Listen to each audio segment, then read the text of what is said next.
and you're joining Domainer Week. Oh, Jothan, can you wait because it's going to be missed on YouTube in the full recording. Yeah, of course. While we're waiting, yeah. This is actually a feature more than a bug, honestly. I like the organic nature of all this. It works out really kind of fun. All right, hi everybody. There we go. All right, now we're good on YouTube. So hi everybody, welcome to Domainer Week Day 3.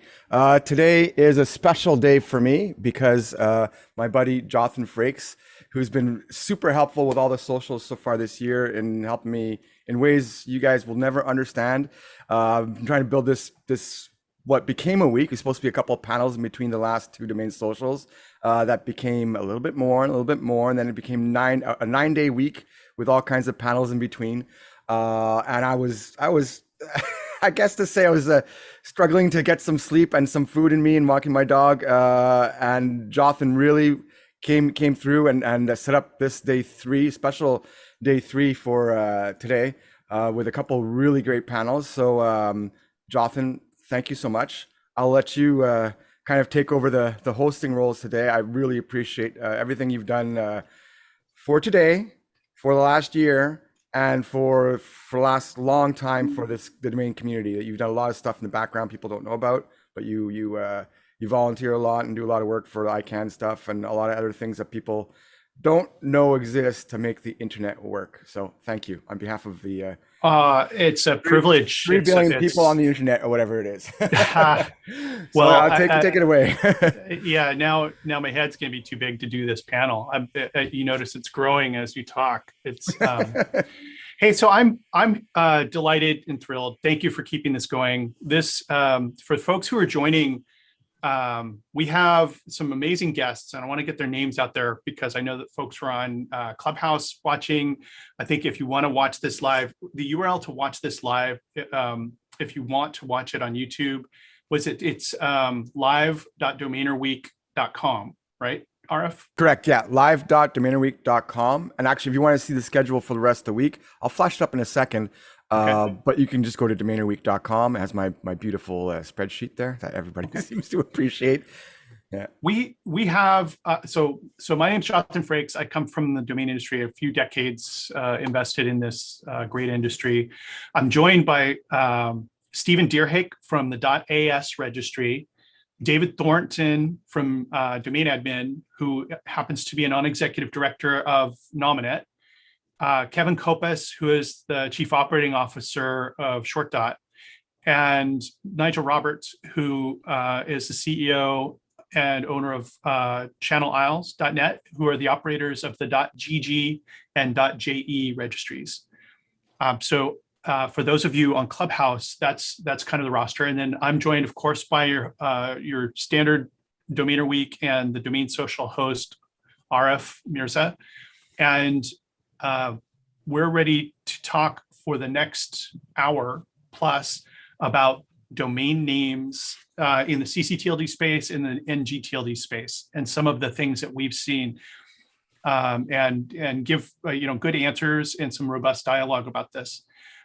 David Thornton is based in Sao Paulo, Brazil, and he, while working as a non-executive director at Nominet, serving the community in that fashion, has a great familiarity with .uk. He also has a wonderful familiarity with the com.br space.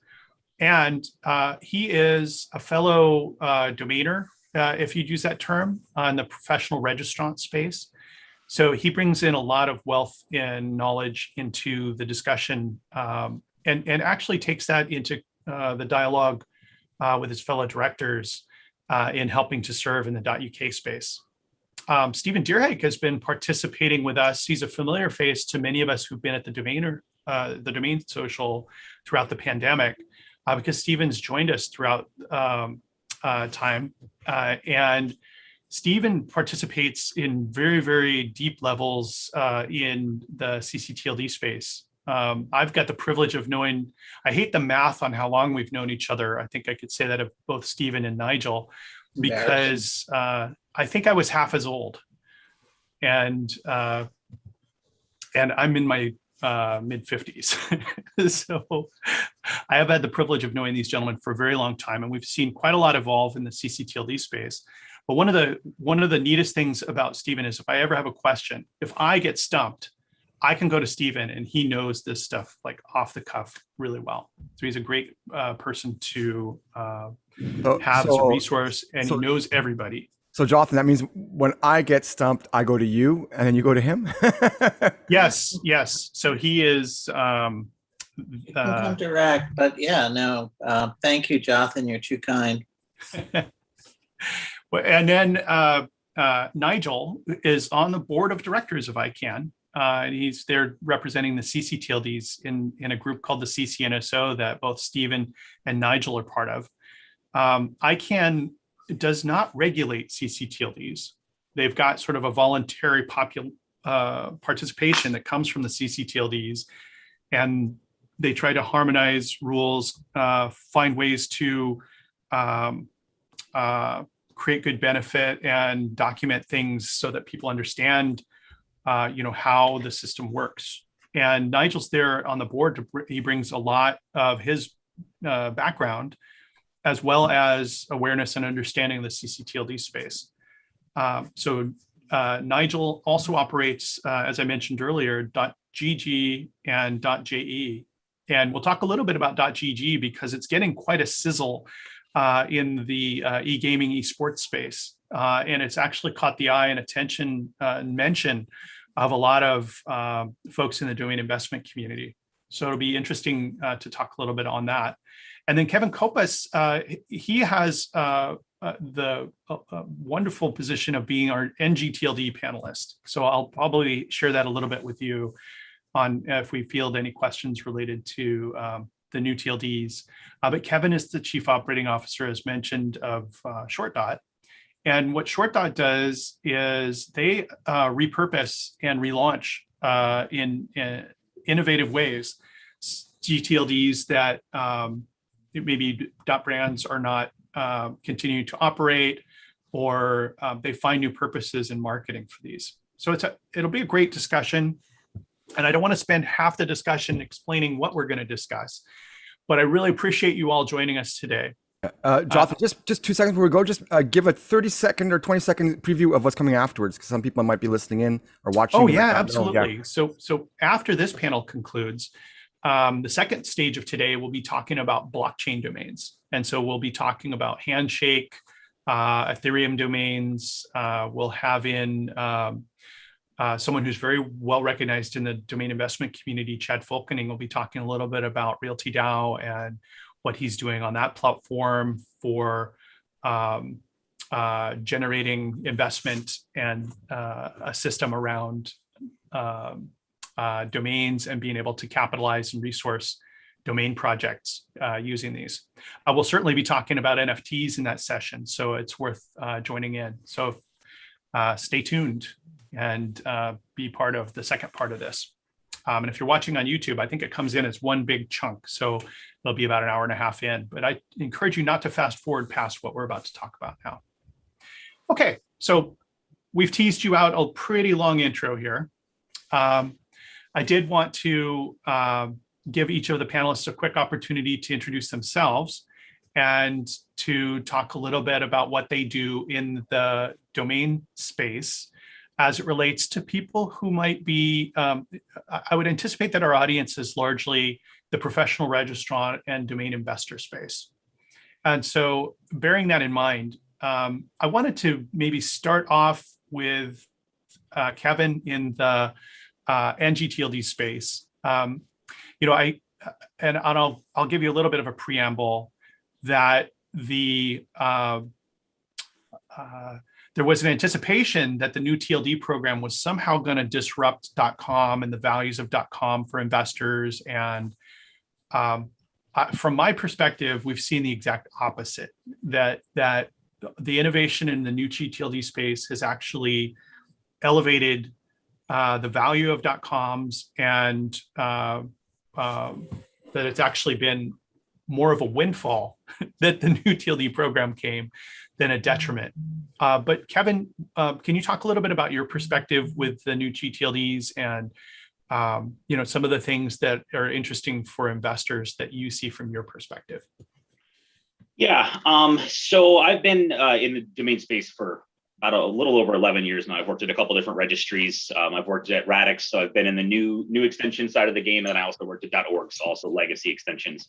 I would say, and it's something that I usually say when I'm in Clubhouse rooms or when I'm talking to anybody, is I don't think that we have ever positioned ourselves as like competing with .com or trying to replace .com. I don't think that just from a realist perspective, I don't think that's ever going to happen. That being said, I think that there are tons of investment opportunities.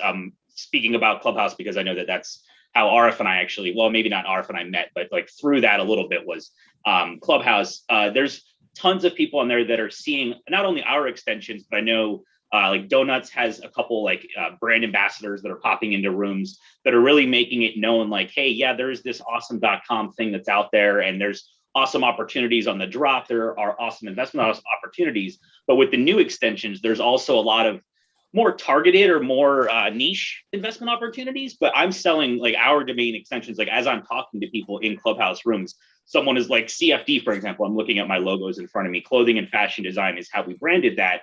People are constantly, they're like, oh, blacktie.cfd is available at registration price, so let me go buy that. So I think it absolutely has elevated .com, and there's still tons of opportunity. And like I said, we've never positioned ourselves as competing with .com, but I think it does open itself up to a lot of interesting opportunities that, as long as you have we've worked on our pricing strategies a lot, as long as things are priced reasonably, the availability is there, things like that, like there's a lot of opportunities for investors. Yeah, thank you, Kevin. And, really kind of segueing from that, David, your perspective with Nominet, they operate the back end for quite a few ngTLDs. It's also noteworthy that they did a launch at the second level of the .uk namespace. What, if anything, can you comment on how the expansion of I guess, folks, let's back up a little bit. Let's talk a little bit about the structure of ccTLDs, because many of them have opportunity to register at the second level. Others have where you've got sort of a breakdown of different sort of structures within that. And so in the UK, for a very long time, it was co.uk was sort of the dominant structure for registration if you were a company or organization that wanted to register there, correct? David? Yep, that's absolutely correct. Co.uk is the preeminent extension in UK, and I think 9 to 10 million registrations in that extension. .uk came out live, I think 2014, after a 2-year discussion about it. A lot of animosity towards it. People didn't want it launched because they had nice .co.uks they wanted to sell or had invested in, and felt that they'd have to double up with an extension that a lot of people didn't want, including me at the time. But it launched and we had a 5-year window where you could keep hold of your co.uk and you could snag the corresponding .uk domain name.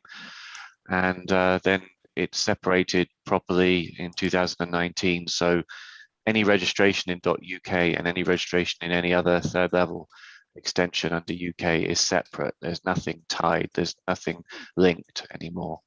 There's no right of registration, which people had for 5 years, which I think in hindsight for any registry is too long. I can understand why Nominet put it in, because people like me didn't want the extension, so they decided to give us 5 years on a right to register the corresponding UK. But it's not good for a registry for people to wait that long for releases of names. People need to get moving. I think in that space, sort of time moved on a bit. And unfortunately, .uk hasn't been the success that some people thought it might have been. I think there's probably only about 1 million, maybe even less registrations in .uk compared to .co.uk. Interestingly, UK is a ccTLD which uses co rather than com, at the second level. com.uk is not available. It's registered and reserved by the registry. So in theory, but I don't think it will ever happen, you could see the launch of .com.uk domain names. But for now, and probably for a long time going forward, that's not going to happen. And I think it would be very controversial. It has kind of crossed my mind, though, that maybe if things had been different, would com.uk have been a success, because people can sort of relate com.uk to com if they wanted to, and maybe it would have been more desirable than something that was shorter or something that was different, which was what co is. And obviously we've seen other ccTLDs that use co rather than com, and I'm not sure on the split internationally on which is more popular. Have you any idea? Oh, goodness. Not off the top of my head here. I certainly don't. But, you know, I noticed a comment that kind of emulates your one of the comments you'd made, which was, we have an anonymous attendee says, UK is a flop. Nominet just wanted more money. No one wants .uk, which, you know, I would like to pivot that towards some of what I'm seeing out in the forums about the upcoming .au liberalization at the top level. You know, that folks are looking at that and prior rights for com.au and how that's going to be manifesting. You know, did Nominet use the appropriate term length? Is there a different term length that you know, might be beneficial to Australians who had to qualify for com.au? Should it even happen? Is discussions that happen. So can you talk a little bit about the deliberations, like the pros and cons that you can share? Obviously, you know, you have to use discretion about director level discussions. So actually, I wasn't on the board at the time when UK was first mooted. Okay. I was actually a domain investor. I was invited onto a panel to discuss it, and I did say don't do it in 2012. I think almost everybody wants to make more money out of domain names. So, but I'm not certain that it was the primary drive, having sat on the board for 6 years since the time I said don't do it. I'm not sure it was the primary driver for the company at the time to think they were going to be absolutely making fistfuls of cash from it. I think there was certainly a push by some of the larger registrars to release it. There was pushes by end users asking, why are we co-UK when the rest of the world seems to be just .ccTLD, which isn't quite true, but a lot of people ask that. And obviously the new ngTLDs were coming along at the time, and perhaps Nominet felt that they could be falling into irrelevance if they didn't be seen to open up .uk.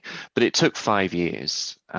I say it took 5 years. It didn't take 5 years. It was just most of the good names were reserved for people who had the matching co-UK for 5 years, which if I was putting I'm a registry hat on, I would never do a 5-year term. I think it's 6 months they're going to do in Australia. And I think that's what New Zealand did when they did a release, but they had a slightly different thing where they didn't prioritize any of the second levels, did they? They didn't say co-NZ has first priority or NZ has the third or anything like that.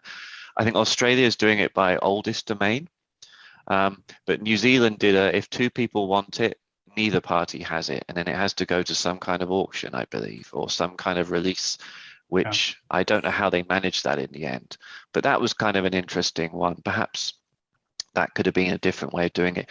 Clearly, as an investor, I preferred the Nominet way. I preferred 5 years to claim the UKs that I wanted, and they were reserved exclusively for me as a co.uk investor.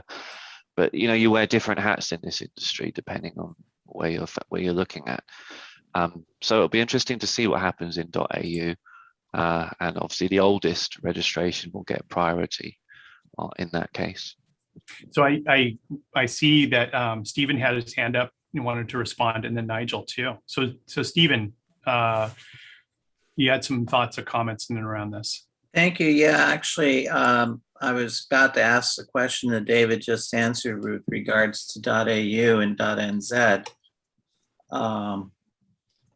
It's curious that they both gone down the same route that Nominet went down, with opening up at the second level after years and years of not being open at the second level.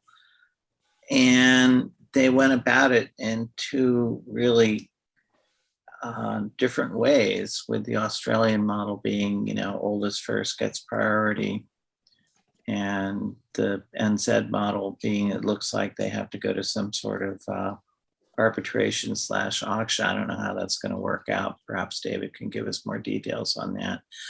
I'm curious, you say that the 5-year window at the second level with regards to UK was too long. And I'm assuming you're saying that as domain investor. I'm just kind of curious to know, and as a result, the boat left the dock really without second levels really gaining traction. I'm just curious to know if you have some thoughts as to what you think the optimal period should have been. Thanks, Jothan. David or Jothan? That's a question to you, David. Okay, I think it depends where you are in the timeline. If you go back to 2014, when .uk was actually turned on at the second level, we had the 5-year wait of the right of registration for people if they want to claim their matching.uk. But if you're running a registry, 5 years is a long time, and I think it's not a good idea to wait 5 years. I think if I was just being a registry and saying what I would have done, I'd have had to have been more ruthless. If I was saying I'm definitely going to open this as a TLD, a ccTLD, I would have said six months to a year, and by 2015 everything would have been sort of opened up normally, and everyone could have registered in .uk if they'd wanted to, and then we would have had 4 more years of people who wanted to register in .uk registering in it, on the basis that those who didn't want to pick up their matching.uk chose not to, and many didn't. But waiting 5 years, it just means everybody moves on and times change, and you lose 4 years of potential business as a registry. As an investor, I appreciated the 5 years right of registration because it gave me 5 years to register those names. However, I did actually avail of a promotion and register in some UKs at a cheaper price, I think in 2016. So maybe it didn't suit me after that to have everybody still waiting, because in 2019 we had a release process of the remaining .UKs that had been reserved, and there was a big drop over 5 days of those names, I think, at this particular time each day, where all those names that had been reserved for 5 years were released, which was interesting for some people. Some people thought they would do well, some people did okay, but it's not been a major amazing success for investors that people thought it would be, and perhaps some of that was down to waiting too much time, and in hindsight it would have been better just to have got on with it. 6 to 12 months, everything out the door, in my opinion. Changing user habits is really, really difficult, and I think that there is such a cost to switching that gets ignored in thinking about, or perhaps trivializing, what people have to do in order to update their URLs. You've got business cards, you've got signage, you've got even the habit of your users. If you've been whatever.co.uk for the better part of 10, 15 years, switching to whatever.uk is not something your customers might even note or notice. So what we ended up having is a heck of a lot of really nice domains sat there for 5 years where nobody could register them, and the rights holders, which were the co-UK ones, many of them didn't take them, so they sat there for up to 5 years, and times move on, and people forget about it. If it on the basis, I hear you're talking about switching, I suppose any registry wants to see diversity across their namespace. They actually don't want the same person to own both domains and point them to the same website, or just hold one and not even use it. They want different sites and different registrants. This is me with my registry hat on, folks. This is not me with my domain investor hat on. And they want that because then they've got more customers and they've got more use and the namespace looks more vibrant. And that's what I think any TLD holder would want. So therefore, on a shorter release process, if the rights holder doesn't claim the name within 6 months, 12 months, maybe, it gets it out there for other people. And I like that if I'm putting my registry hat on here, that you are getting a spread in a vibrant namespace, because I think that's good for everybody, including the investor, because it makes that if you've got a portfolio and people see a vibrant namespace, they'll come and buy your domains and they'll want to see that domain, those names in use, if you follow my logic there. Yeah, for sure. And Nigel, you had some thoughts or comments too here. Yeah, I had a bit of, just first I'll check that you can hear me okay. Yes, yes, we can. And that the seagulls are not too noisy in the background. No. Okay. Well, a bit of history, actually, because we launched .gg almost exactly 25 years ago today. And it was about 3 or 4 weeks after Nominet was formed. I forget the exact sequence of events. And we just basically, because A, we didn't know better, and B, because we thought it was a good idea, we copied everything Nominet was doing. Literally, we took it was called the domain plan, co, net, and so on, and we did exactly the same. And that worked out reasonably well. I mean, people started to pay attention locally and started to register the domain names, but that meant that there was only the .co, .gg, .co.ge available. Now, that's not the case now. And a year or so later, we experimented with this idea, because never forgetting that we're a commercial organization, although we our ethos is service to our local community. We're a commercial organization. We experimented with a premium domain name model, whereby you could get a second level domain if you paid a significant amount of money for it. And 1 or 2 people got those and they were quite interested, but it never really took off. I mean, we're talking 20 odd years ago now. And then an interesting little thing happened. One of the local banks, I won't mention the name, but it's not an instantly familiar name, came to us. And this is the days where we're still registering domain names by fax, don't forget. This is ancient history. And said, we want to register a domain name. So we sent them the application forms and so on and so on. So then they came back to said, we'd like to proceed now. And they expected to register the second level. And of course they couldn't. He said, but I've just had 300 sets of business cards. You mentioned business cards. We've just had 300 sets of business cards printed. What am I going to do? I'm going to get fired. This is going to cost me so much money to the company to get them all reprinted with the right CO dot. So we thought about this for a while. And so we actually made an exception for that bank, the local finance industry being very important. And within 3 to 6 months, after a bit of taking our reasonable time, we'd opened up the namespace. And to be perfectly honest, the third level domains sort of they continue, and they occasionally get registered, but they've basically gone by the wayside. And we've taken 3 subdomains and put them into the second level, and it has the success that you see today. We definitely do. I mean, I have small children or younger children who like to watch people play Minecraft all day on YouTube, for some reason. Like, why not play yourself? But for setting that aside, everybody seems to use this thing called Discord, and discord.gg is everywhere. So, and then when I look, there's like groups of groups of e-gamers that form into guilds or leagues or things of that nature, and they're using GG, I guess, because it means good game or gotta go or great game, and it's kind of like a respectful dropout. Or great group of panelists. Just had to say. There you go. That's true. That's true.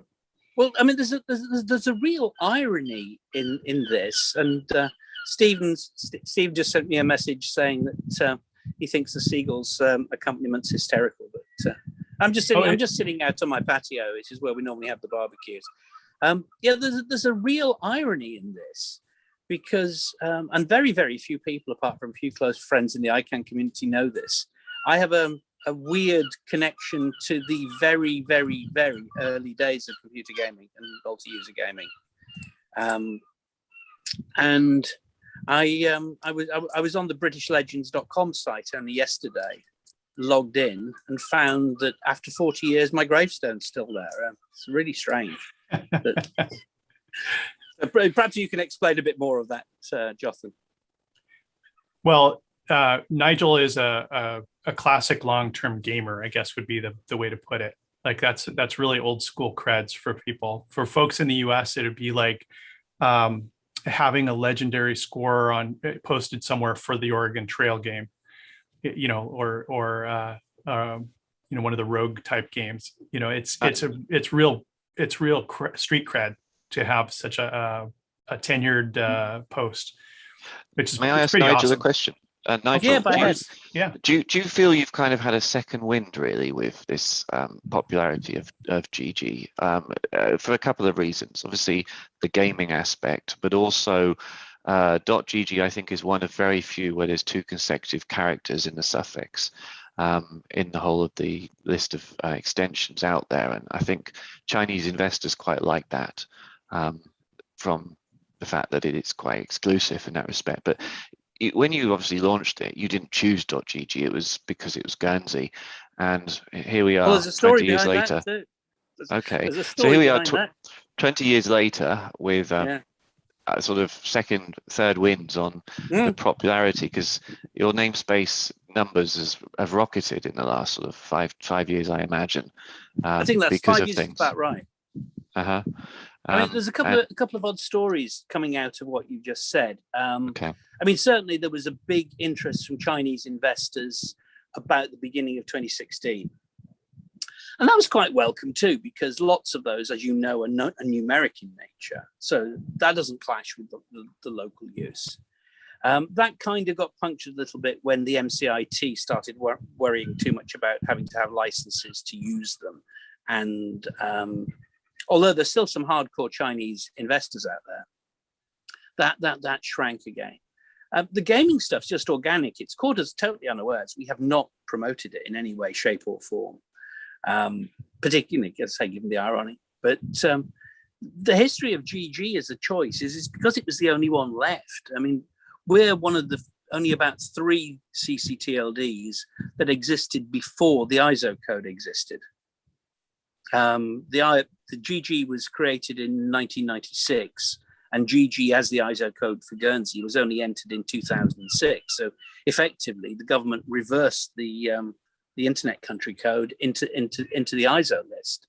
And again, there's an odd issue to do with Northern Ireland and the home nations of the UK, and indeed .uk itself, as to why up until 2006 Guernsey was included in GB as the ISO code. But that's for real history nerds. Well, so there are a few of those. So we had another sort of fetching comment about the liberalization. You know, somebody talking about investing in several thousands of UK, but no end users wanting them. I think you kind of covered that a little bit, David. There are some uses out there. I mean, I noticed Sky are using Sky.uk on Twitter and others. I'm not certain how many new uses there are. Obviously, you've got the switchers. I don't know that many have switched. Some might be finding innovative ways to use their second levels in other ways. And I don't know how many new users there are out there. They certainly will sell. If you've got a decent name ending in .uk, you can sell it. And I've had people buy co-UKs off me where they haven't bought the UK because maybe they weren't interested or they were not aware of it. And I don't feel it's my duty to say, do you want to buy this other domain name from me? Because they are separate domain names now. It's not any right of registration. It's the same if I own the org UK or any other extension. I don't have to inform them at the time. But some will sell. If you've got some nice .uk's, they'll sell, but they probably won't sell for as much as the co-uk. For example, I bought injury.co.uk at auction a couple of years ago. I think I spent 11,000 on it. And then I did pick up injury.uk several months later, and I think I paid about 11% of what I paid for the .co.uk at the time. That might not ring true in every domain with every keyword. You know, it might come down to the motivation of the seller as well. There's plenty of reasons why it might not be the same, but they're not as attractive, I assume, for some reason. And you would wonder, well, shouldn't they be more attractive because they're shorter? But for some reason, they're not. And that's where I wonder if Nominet made a mistake, and Nominet was in a unique position. It could have said, and I'm only being sort of devil's advocate here, I'm not saying they should have done it. They could have said, well, why not com.uk? And I did raise that at the consultation, kind of as an argument against .uk. Why are you thinking .uk and not com.uk?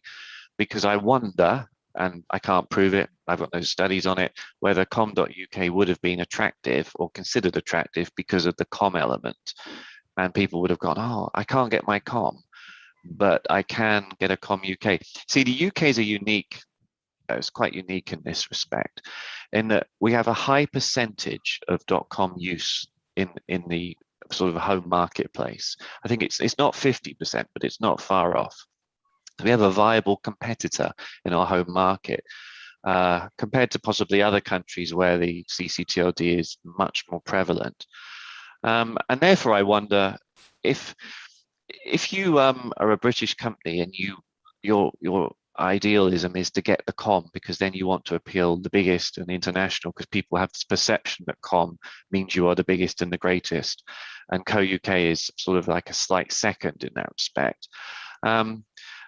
If you couldn't get the com, would you have then preferred to have the com.uk instead, because it still says com but has UK at the end? I don't know the psychology on that, but I do wonder sometimes, because as I say, United Kingdom is different in respect of we have two successful TLDs in use in our home market. So big brands, they like to have com, even if they also have the co.uk. Sometimes they will use the com because I think they feel that it makes us look more successful. What do you think on that one? I mean, I don't know if you thought of any other countries that work in that way, where the com is such a high percentage of use compared to the ccTLD.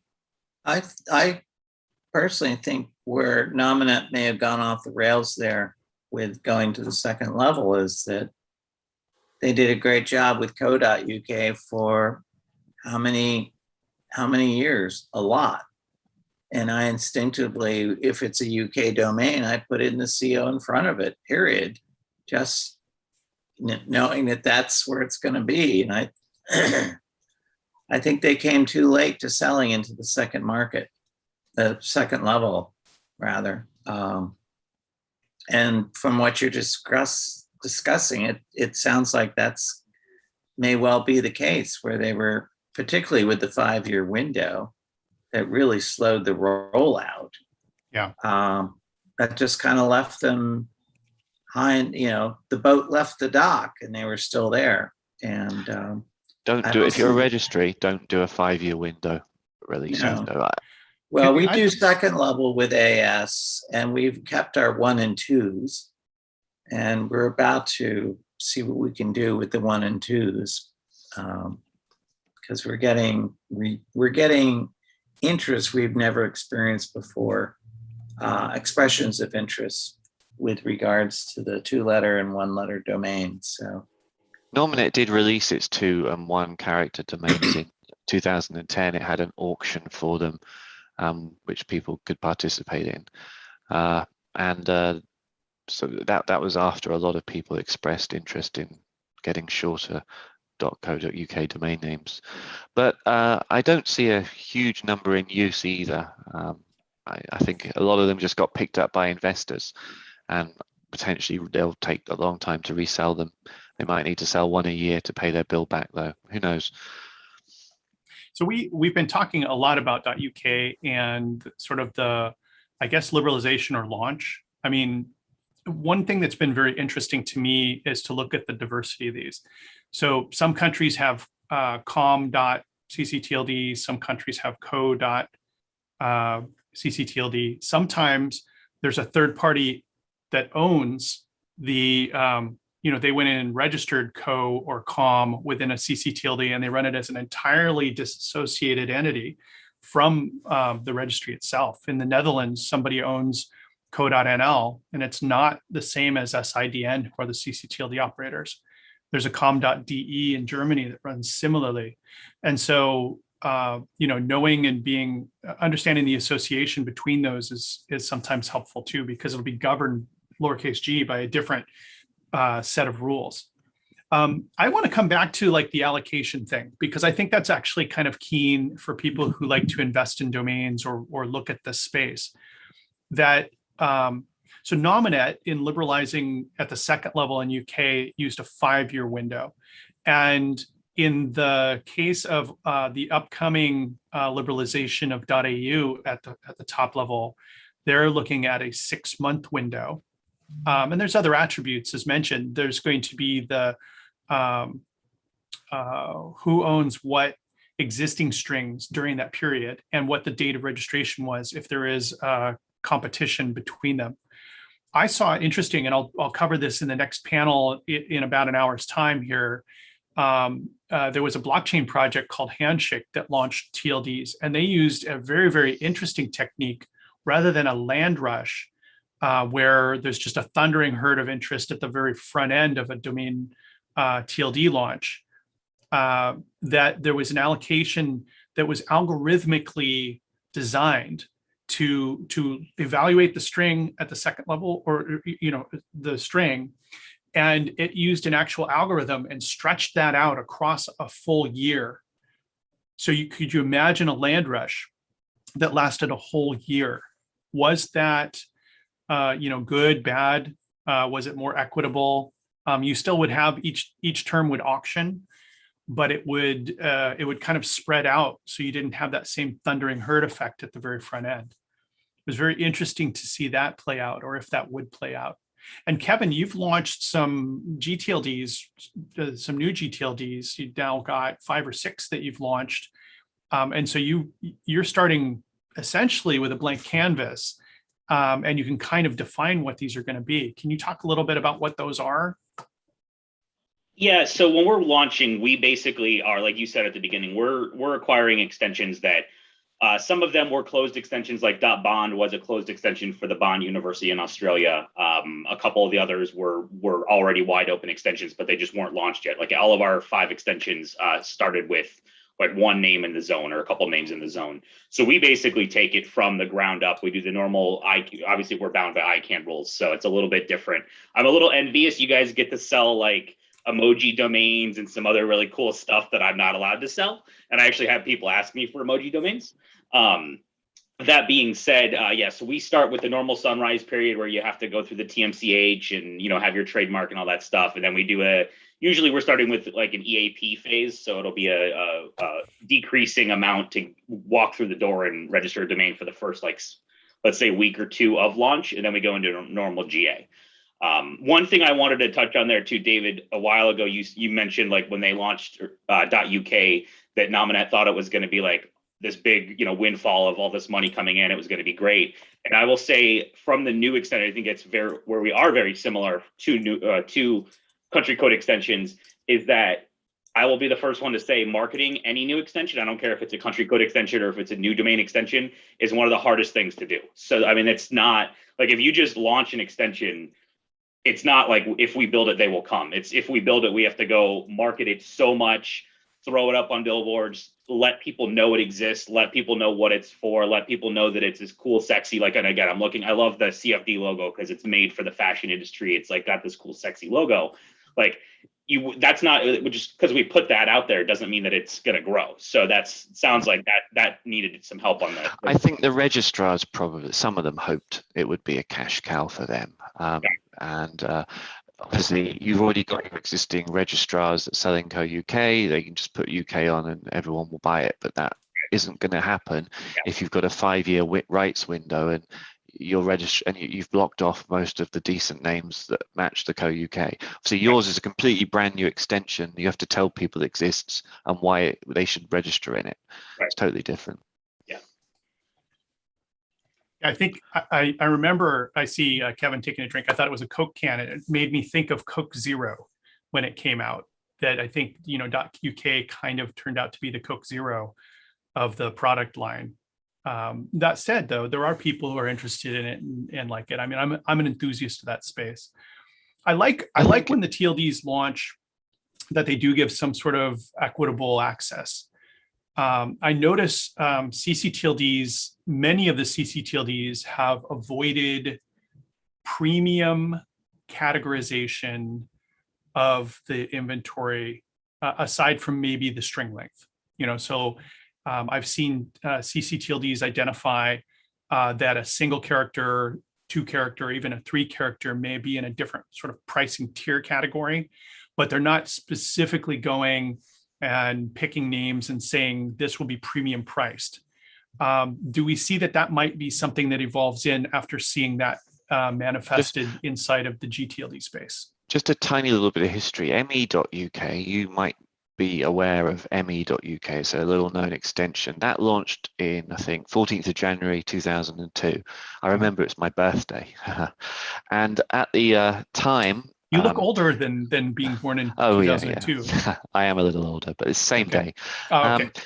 And what happened was the first, I think they had kind of what we would now know as an EAP. Where I think for the first week or two, if you want to register in .me.uk, you have to pay a high fee. And then the second week, it dropped to a sort of a second tier, third, fourth, fifth, over about 6 weeks until it went to the base registration price. And that was possibly one of the first examples of an EAP in use. And that was in a ccTLD. Nominet's never done it since, and it obviously didn't do it with .uk. It could have done it for the release of the names which were left off from the right of registration in July 2019 after the 5 years. And it was one of the options that we did discuss, but in the end, we decided to go with first come, first served, where 2 o'clock each day, lists were released of names, and bam, you had to get your registration in within milliseconds to try and get that name. David, I have a question. I'm sorry to intrude Sure. there. So in establishing the EAP, I've seen that implemented a few different ways throughout the gTLD program or elsewhere. Did in .me.uk, did whatever EAP phase that you established also lock in the renewal price, or was it high low? High low. It was just at the beginning. Okay. And I've heard of actually names that people bought at premium prices in gTLDs. As you know, if you don't drop the name, you don't get the reduced renewal price. You're paying a premium renewal price on some. But I've heard recently of somebody who's managed to successfully get a domain repriced without actually dropping it. So he bought a domain name in a particular gTLD early, didn't want to pay the fat renewal price, managed to get a registrar to negotiate down the renewal price on that to the standard, which it's now become for that. So I can understand why people go for premium renewals, by the way, on the ones that are grabbed first, because they think, well, if people really want those names, they'll be prepared to pay a standard renewal fee and get as much cash in the bank account as possible. But later on, if they want to get the numbers up, they need to go to regular renewal fees. We don't do premiums in .uk though. We definitely don't. So the next question I would have, I guess, to kind of lead forward in the discussions we're having, is around the types of registrations, Kevin, that you're seeing in inside of the namespaces that Short operates. So all of our extensions are a little bit like going after different industries. I think that .icu is our most generic one, and we brand that as ICU, like socially ICU.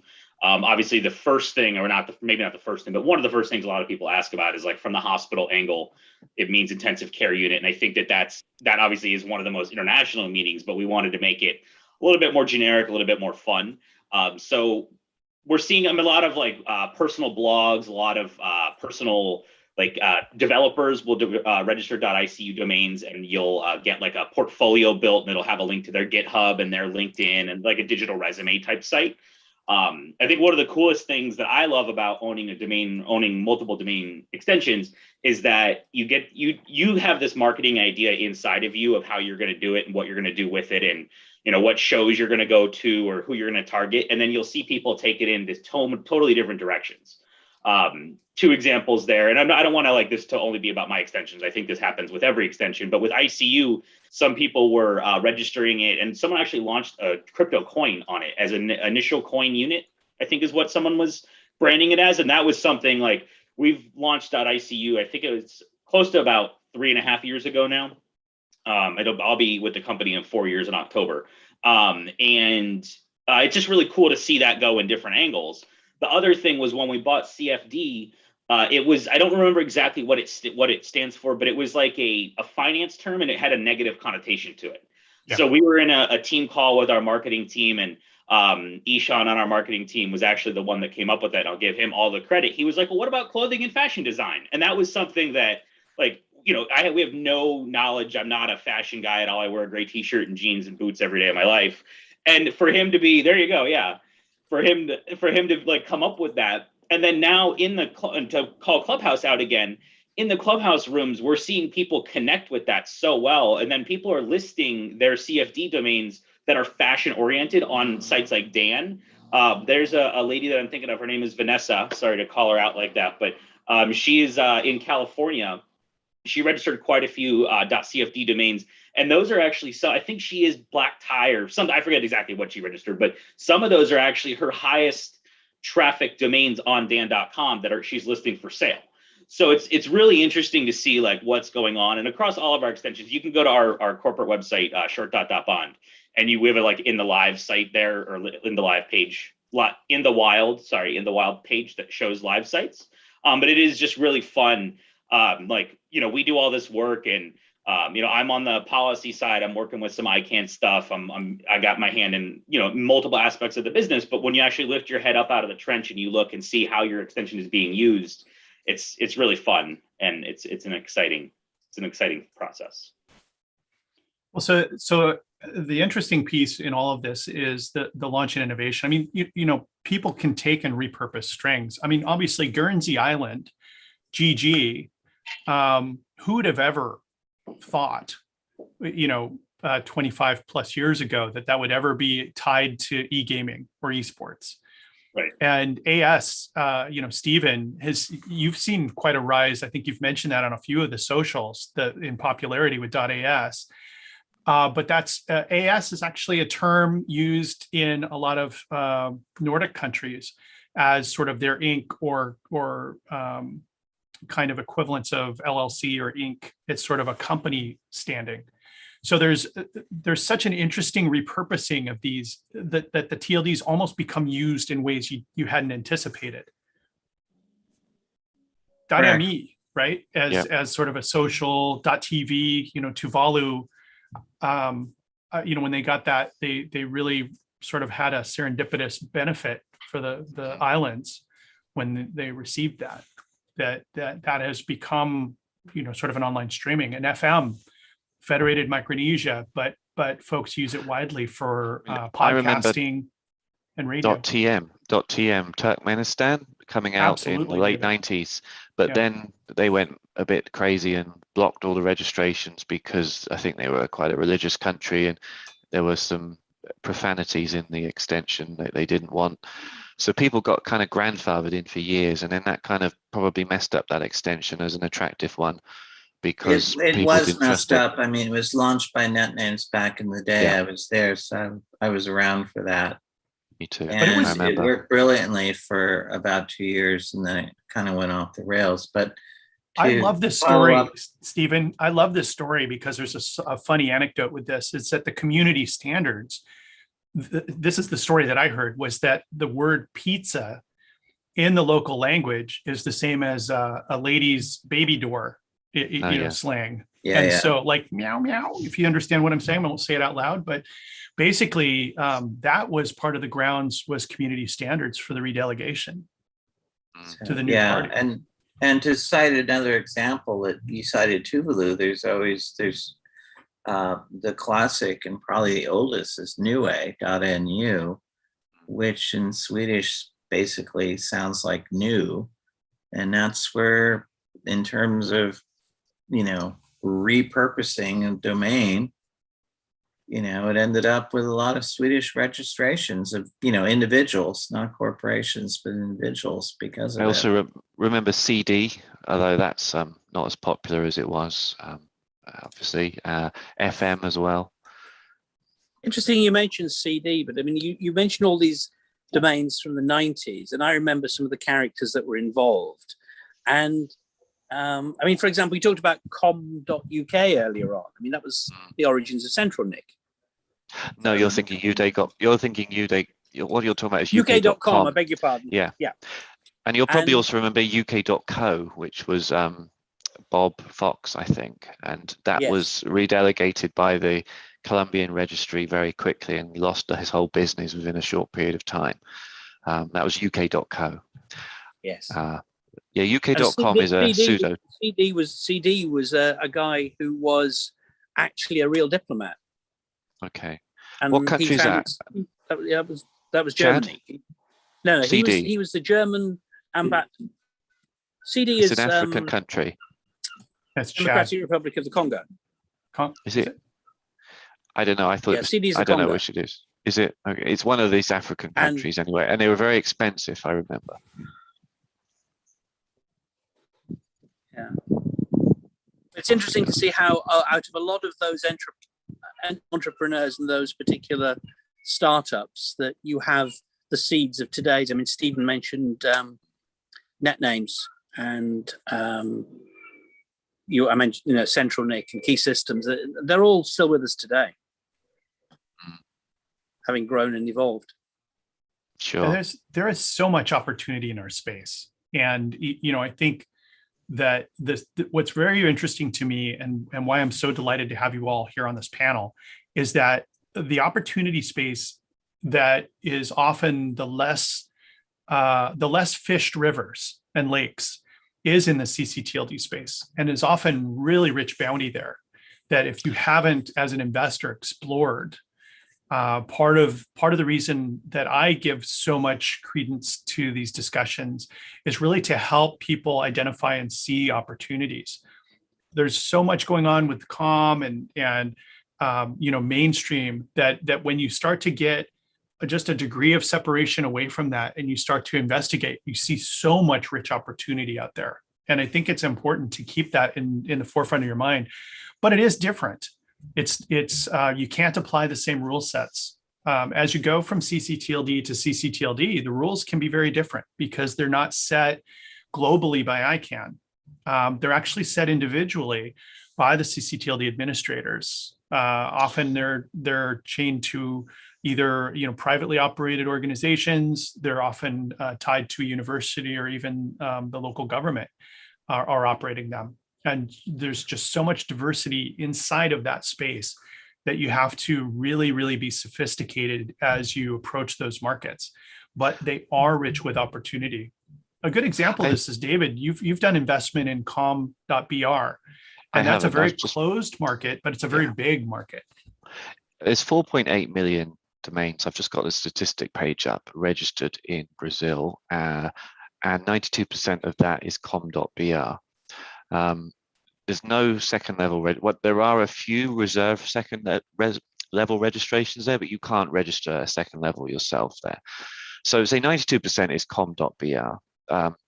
You can't just go register there. I think some people do use proxies, but you need to have a Brazilian taxpayer code, CPF code, or a CNPJ, which is a business code, to register there. You can also register directly with the registry. Or through a provider. The difference in price between the wholesaler provider at 36 HEIs, divide by 7 to get in pounds, divide by 5 to get into dollars, of 36 HEIs and 40 HEIs through the registry isn't a great difference. And many people do prefer to register through the registry. It's interesting in that respect that the providers that they're called, the ones that are accredited to sell through EPP to their customers, they're going to be charging more than the registry does. So they really need to package it with something else to make it a whole bigger package rather than just sell domains, because anybody who's going to buy a domain is probably just going to go to the registry and pay 40 EIs on that basis, which is a different way to you see in other extensions where they're trying to get it as low as possible to the provider, so the provider can add their sort of value added on and then retail it out. So I have registered in Brazil in .com.br. The things that you need to think about are, firstly, Portuguese is a different language. You've got to understand what works well in Portuguese, but also Brazilians do like English words in their brands because often they're shorter. They might seem cooler or more sophisticated. So when I drive around Sao Paulo, I see brands using sort of English words, which Brazilians think, wow, that's cool. And I might think it's a little bit sort of passé as an English speaker, but they like it because it's shorter than the way it would be pronounced in Portuguese. And it just seems more sophisticated. So here, people have started to use home office all the time. They don't say the Portuguese equivalent. People actually do use the words home office in Portuguese when they're talking about working at home office.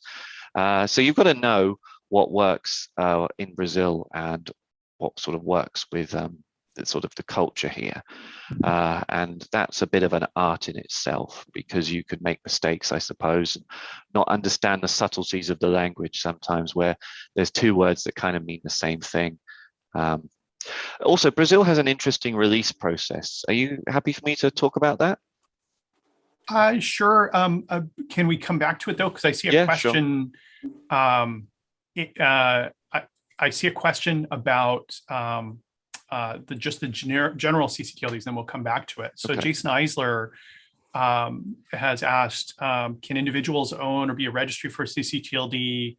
But can somebody set up a system like Park.io as a platform for ccTLDs in order to maybe sell or operate them? I think, Stephen, you mentioned you might have an RFP coming or doing something with 1 and 2 characters. Registries can often, publish lists of dropping names. There's a variety of different ways that could be used. And I see, Nigel, you've got your hand up, so I'll let you jump right in. Yeah, thank you. I don't mean to be playing the old man of the sea here, but the question raises and something of historical interest. In the original creation of ccTLDs, and both Stephen and I have done some serious research on this, which we're going to have to dig out and republish. In the original scenario, there was no distinction as to whether or not it was an individual or let's say, a not-for-profit or a university or something like that. It was just whomever John Postel decided was the appropriate person to get internet naming started in that particular country or territory. And there are some very famous examples. South Africa was an individual for many, many years, a guy called Mike Laurie, who brought the internet into South Africa. Everybody, at least in the ICANN sphere, knows of our colleague and friend, Dr. Eberhard Lisser, who was the person who literally brought the internet into what was then South African-controlled Namibia in 1991.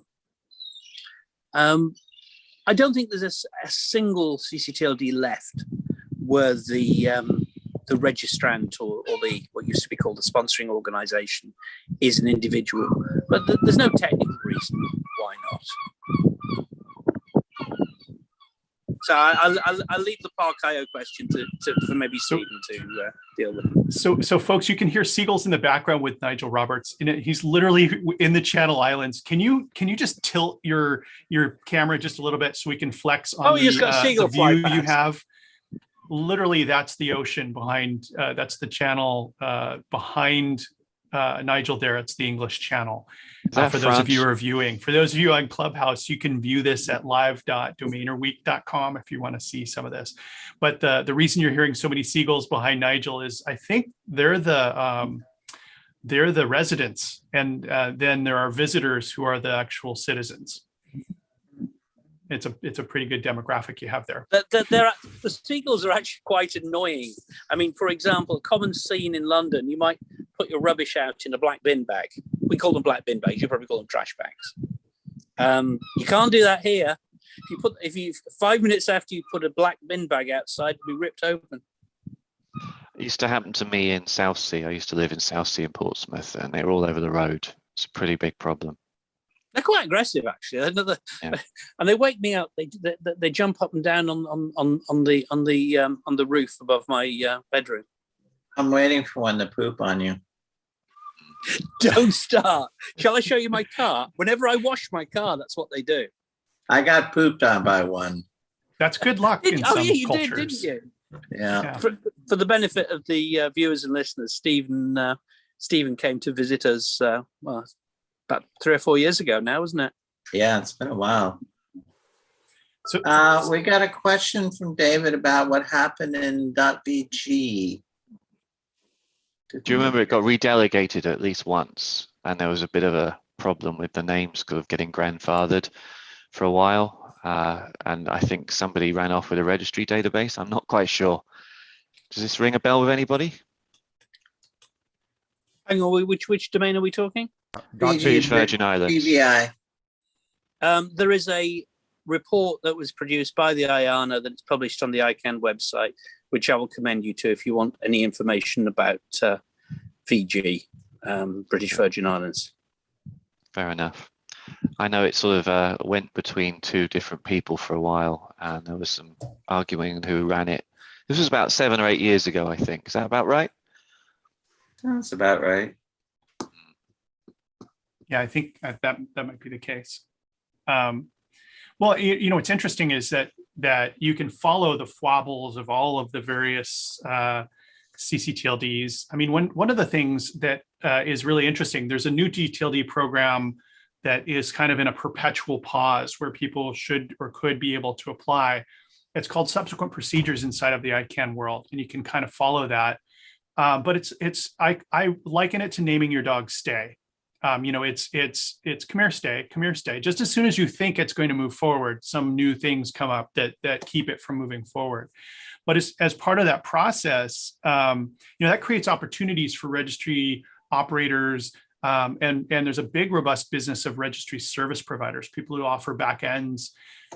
In the absence of growth and expansion of the namespace, the companies who set those up, who may have set up, projections or have growth targets in a still period, the opportunities that those providers have are really to poach each other's business. And so you'll see TLDs switching providers, and you'll see TLDs changing hands. There's a significant amount of M&A going on inside the space right now. Donuts as a company acquired a company called Affiliates. So there's a massive amount of TLDs consolidating under one roof. GoDaddy recently has gone on a buying spree, acquiring .club. For those of you on Clubhouse, you're very familiar with the .club extension, and as well as other TLDs, and the whole company of Minds and Machines, and all the portfolio of .beer, .vodka, and the very, very popular .horse. That's often an example of the new TLD program. There is some differentiation between RSPs, though. Some RSPs are purely technical players, and they prefer to partner with front-end players who do the marketing, go out and find the, for example, the dot brands, the companies who want to do the new gTLDs, do all the registrations, and they're purely there just to do the back-end operations, the DNS, and that's the end of that. We don't market your domain for you. We don't help you with the billing. We don't do anything else. We are just for that. And then there are full-service companies which do the alternative, you can almost bring a gTLD to them, and they'll revise your whole marketing. If you've got it, you're sort of slightly distressed that your gTLD hasn't sort of been as popular as you wanted it to be, and it's cost you a lot of money to set up. Maybe you go to a certain provider and they'll help you build that out and market it, and they'll charge you accordingly as well. Plus they'll do the back end. And there's a big suite of services that tie to this. I mean, and some considerations people use when they're picking the backends.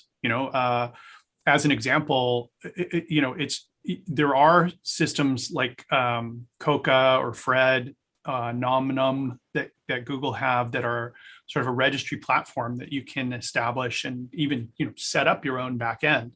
The requirements for gTLDs are very well documented and very robust because it's key internet infrastructure. It's not just something you can throw on a server in your under your desk and operate as may have been the case decades ago. Hey, these are key internet infrastructure as well, just for the record. I'm sorry? I said ccTLDs are key internet infrastructure for the record. Well, that was also my point in that, Coca or other platforms have like mad backend capabilities. And the important thing to think of when looking at all of this is that there is also a channel of existing connections into registrars. If you think of your audience, if everybody's integrated, let's say you've got, a significant pool of registrants who are connecting to you that have signed up through GoDaddy or have signed up through, NameBright or NameSilo or Namecheap or any of the different internet registrars that are out there that are connected into the back end you're working with. If you move and use a different provider and that same registrar has not integrated with your back end, you've got a challenge in how do you continue to serve those people. And I think, for our audience of people who are domain registrants, that we would want to help them understand, some of these back-end changes or why a registrar may or may not carry a TLD, is that they have to make those connections in the back end. And so it's very, very important to appreciate that.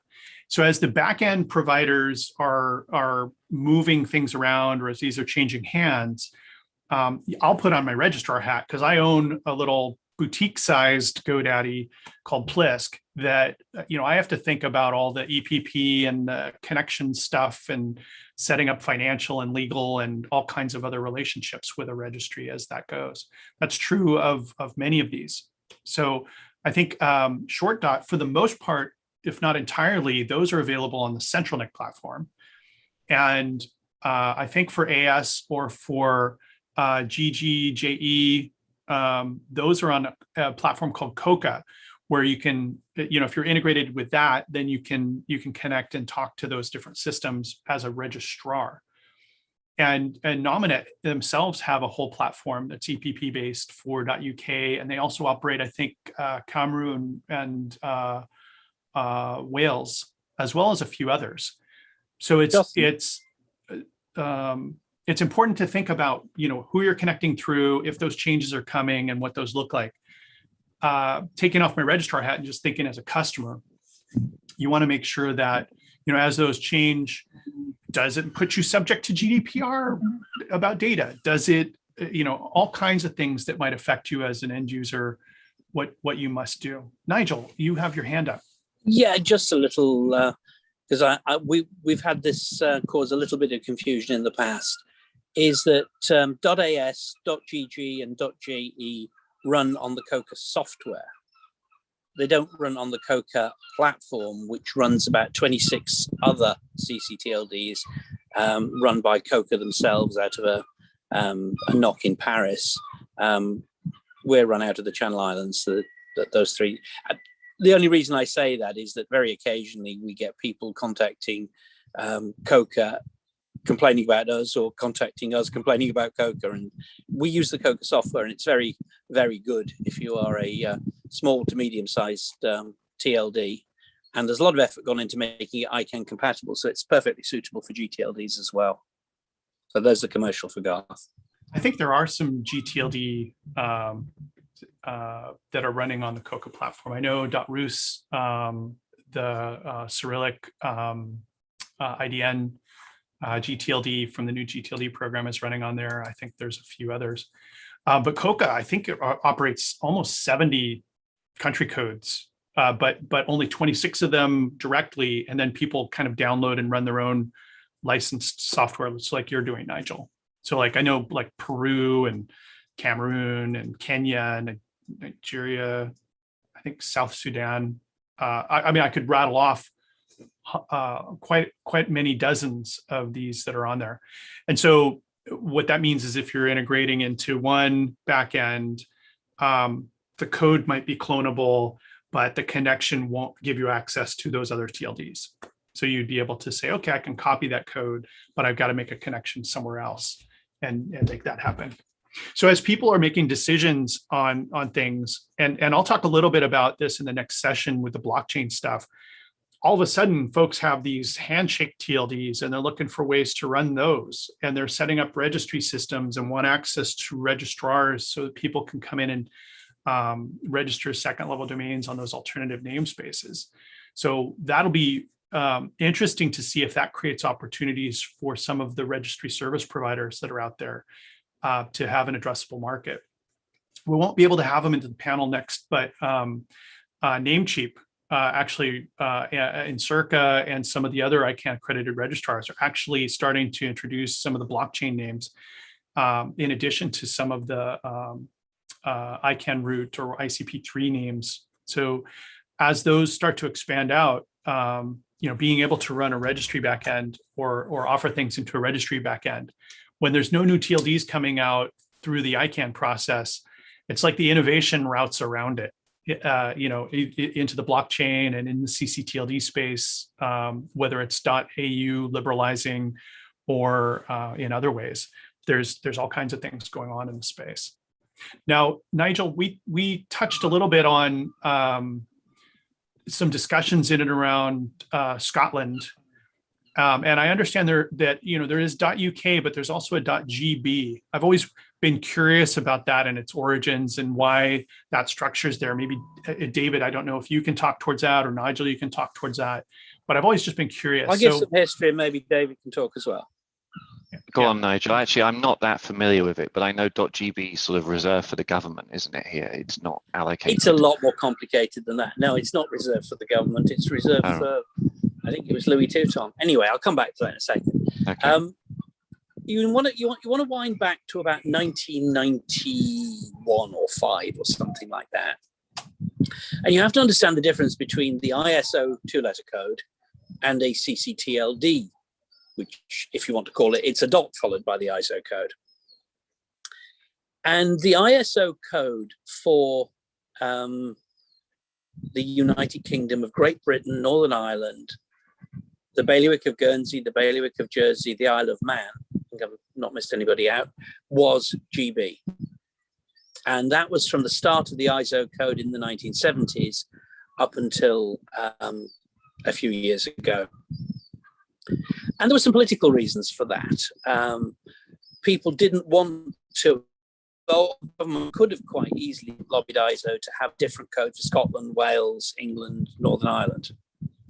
But they didn't, because the whole Troubles, the situation was going on. So they basically lumped everything together. When .uk was formed in 1984, it was done ad hoc with Peter Kirstein just talking to John Postel and saying, you've got your Comnet and org and so on, can we have these? And it was as simple as that. Then there was some email interchange problems, because back in the day, the UK, in addition to driving on the left, wrote its internet addresses backwards. So instead of writing them from right to left, we wrote them from left, right, the other way around. I forget which way it was. And so GB actually had to be created and delegated in the internet route in order to make some kind of X400 gateways work. Yeah. And so G was put on a special reserved list around about the time ICANN was formed. Nigel, which one? So in theory, sorry, which one? GB. GB, okay. Yeah, so GB theoretically is what the correct country code for the United Kingdom ought to be, but it isn't. UK is by historical reasons. UK is just one of the, I think there's only 2 now, no, 3 if you count EU. There are only 3 domain names in the in the two-letter domain name system, which are not on the official ISO code list. UK one, C is one, and I think EU is the other. So that's interesting background. I mean, if Scotland did split off and got its own, the S's are very crowded as far as the allocations that currently exist. Pardon me? What would it be? AB.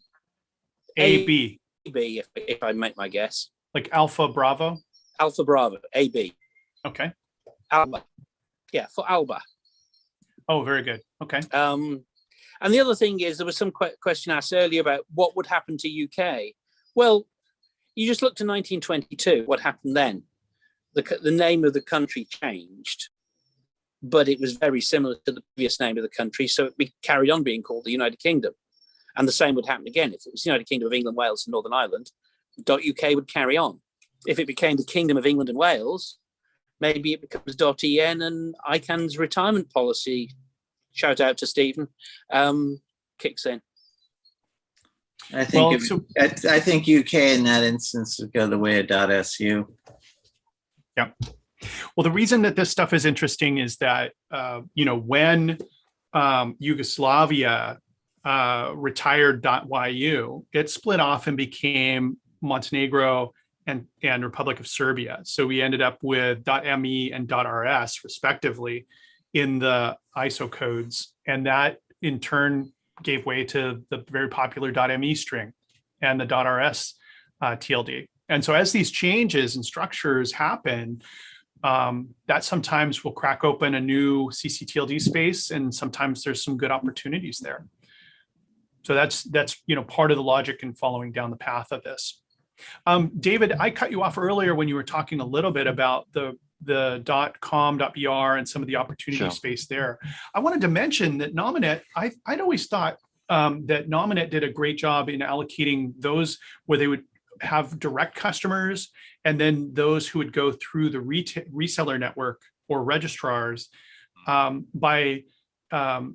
many ccTLDs do this, where they allow a registrant to come in directly, where they're the direct consumer facing interaction. But then majority have gone to a wholesale model where the registrars or the channel will do the interactions. But in ccTLD space, different from in the gTLD space, you can have that blended nature of operation.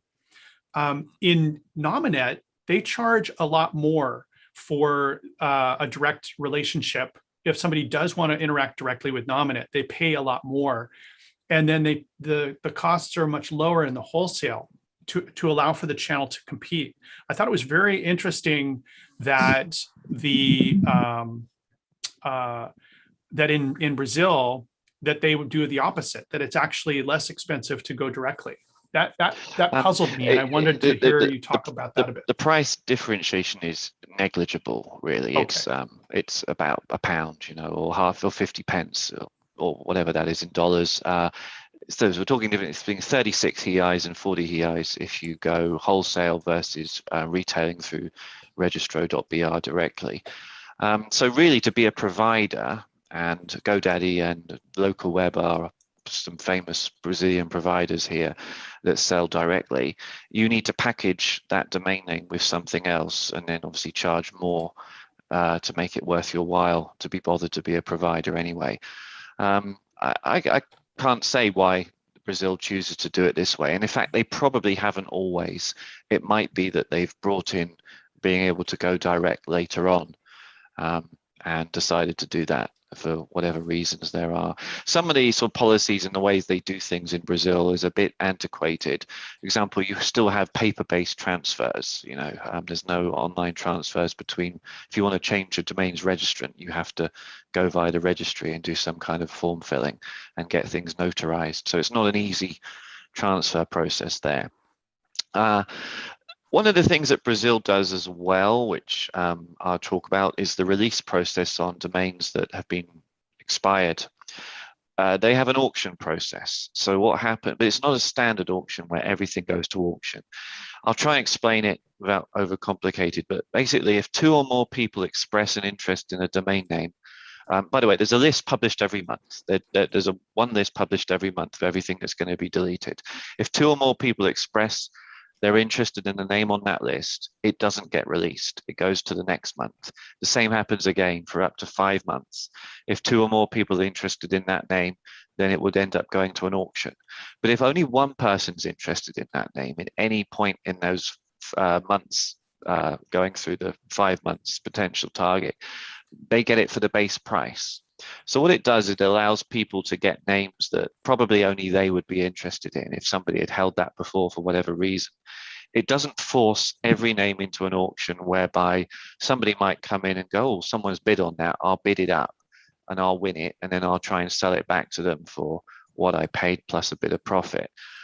It actually encourages people to try and get names as cheaply as possible, and only pushes the names that more than 2 people would always want to auctions. And that only happens after about 5 or 6 months of them going through the cycle of month after month if 2 or more people want it.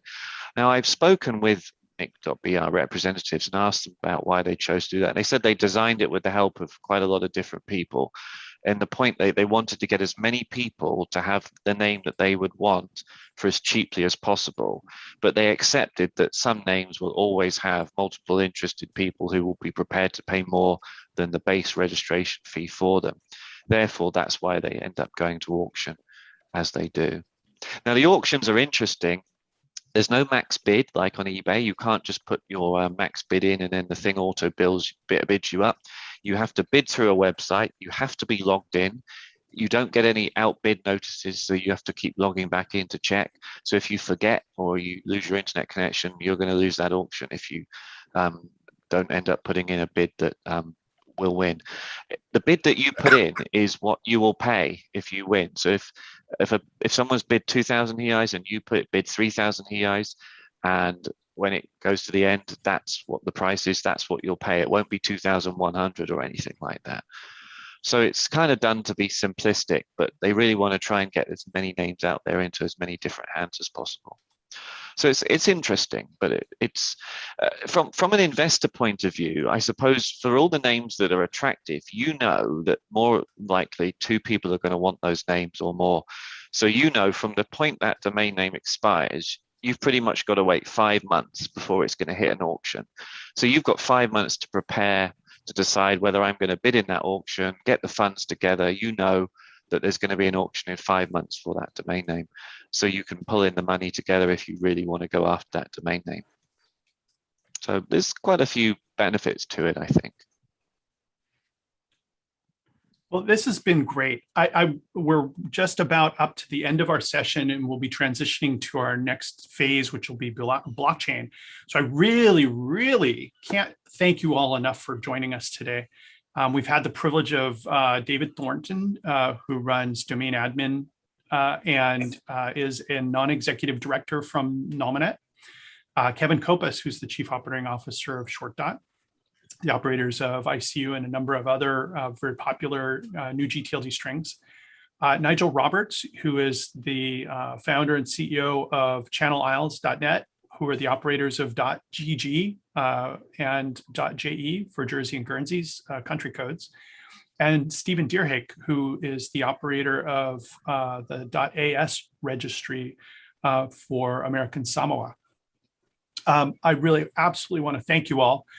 Just in the final moments, give out a URL or some means to contact you if you'd like, so that folks can engage or interact with you or come check out what you're cooking in your various kitchens. David, you're first. I'll give you my email address, david@thornton.com, if you want to email me, or David Thornton on Twitter. Thank you. Thanks, David. Kevin. Yep, same thing. My email address is kevin@nick.icu, pretty simple, and then at Kevin Kopas on Twitter, and our company website is short.bond. But yeah, feel free. I'm active in the Clubhouse rooms. Happy to answer anything. Thanks, Kevin. Nigel. Yeah, well, I'm replacing my old nigel@roberts.co.uk with nigel@roberts.gg. So either of those will work. Excellent. And Stephen. Deerhake at nick.as. Excellent. Excellent. And please no Viagra or long distance telecom or blockchain ransom emails to those folks. Well, I want to thank you all very much for joining us today on YouTube, on Clubhouse. You'll be able to look at what's the channel called, Arif? Is it Domainer Week or Domain Podcast? Domainerweek.com will have the schedule. Okay. If you want to subscribe for the rest of the week, you can go to either thedomainsocial.com and subscribe there, but Domain Podcast also forwards to the same place. So if you want to come on Zoom for the rest of the week, you can do either or. Excellent. Excellent. And so grateful to you all for joining. If you want to give out URL for today, you can watch us at live.domainerweek.com. And we're so glad to have you all join us today. Thank you so much to our panelists for the ccTLD session. And we already have our blockchain panelist helping us. Well, so I thank you all for being here, guys. Thanks so much. And thanks to you guys for putting Thanks, this on. guys. It's great. Thank you. Thank you. All right. So we're just going to take a couple minutes here just to update everybody on what's hold on here. Can we? I can leave. Yes. I'll put you in the attendee. You can still watch if you want. There we go.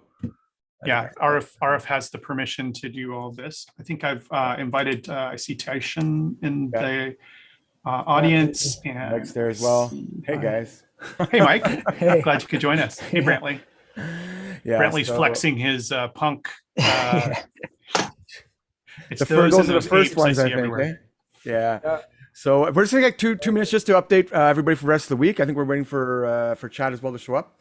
So we'll just give him a minute, and I will I'm gonna share the screen for a second with the schedule here. Where are we? There we go.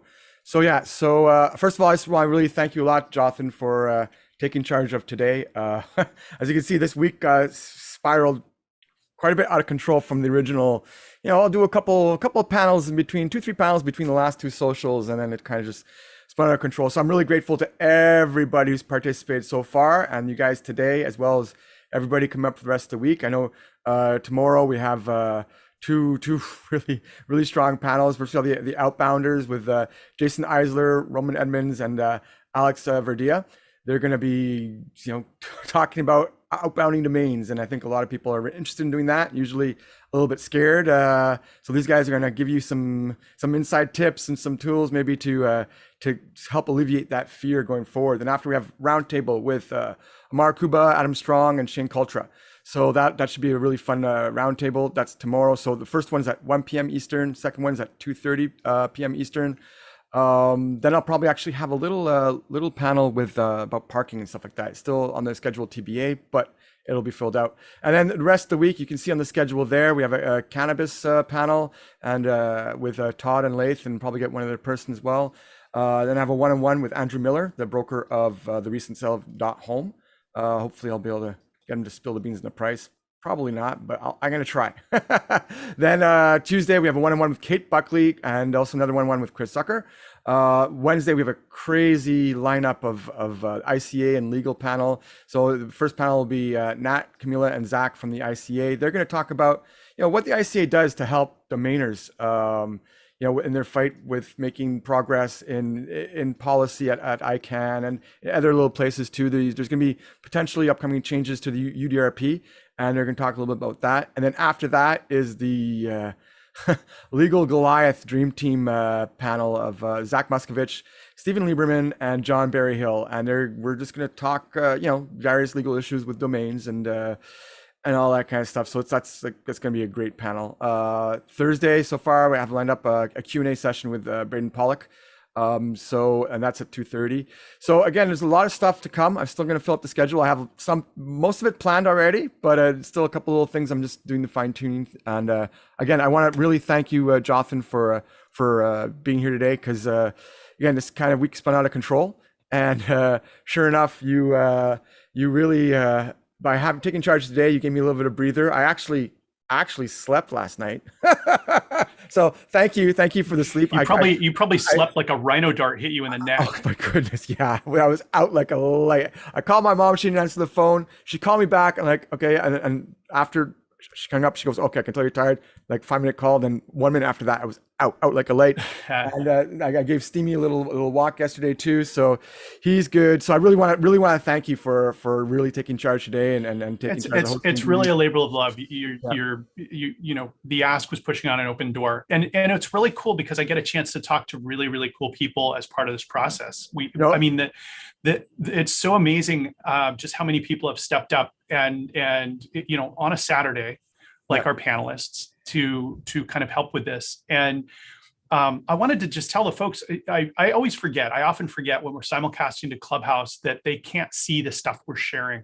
Yeah. So what is being shared on the screen right now, you can go and view it at domainerweek.com, which is the schedule for the this week's activities. So we're just in, I think, day 3, and there's still 5 more days ahead of different conversations, talks, and excitement with Domainer Week. It's essentially a transformation of the Domain Social, which has been a week-to-week meeting every Friday that would run for hours and hours, where people would just kind of get together and have great discussions. We would sometimes just have some of the most amazing people just sort of lightning pop in. And it's sort of transforming into a new event called DomainPodcast that RF's going to be operating. And so this is like the big hurrah. This is the final countdown, sort of the finale. Yeah, the finale. Yeah. And it won't end completely. I'll be doing more panels like this, as the goal is to do a few more panels like this, and then basically after the panels we can turn it into a social. We'll bring people who are on the audience, bring them up onto the panel, and you know, eventually we'll just cut off the recording and we'll just have a regular social. So that's the goal. And I still plan on doing a social probably under the new name, but once a month, like a real social like we always had. Because I don't want to drop it off completely.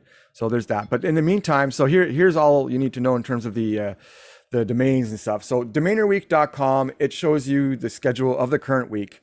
And it gives you all the links to everything else. Right now, you can also watch streaming on YouTube. That's what most people are doing, is the stream on YouTube, and the people are watching after the fact as well.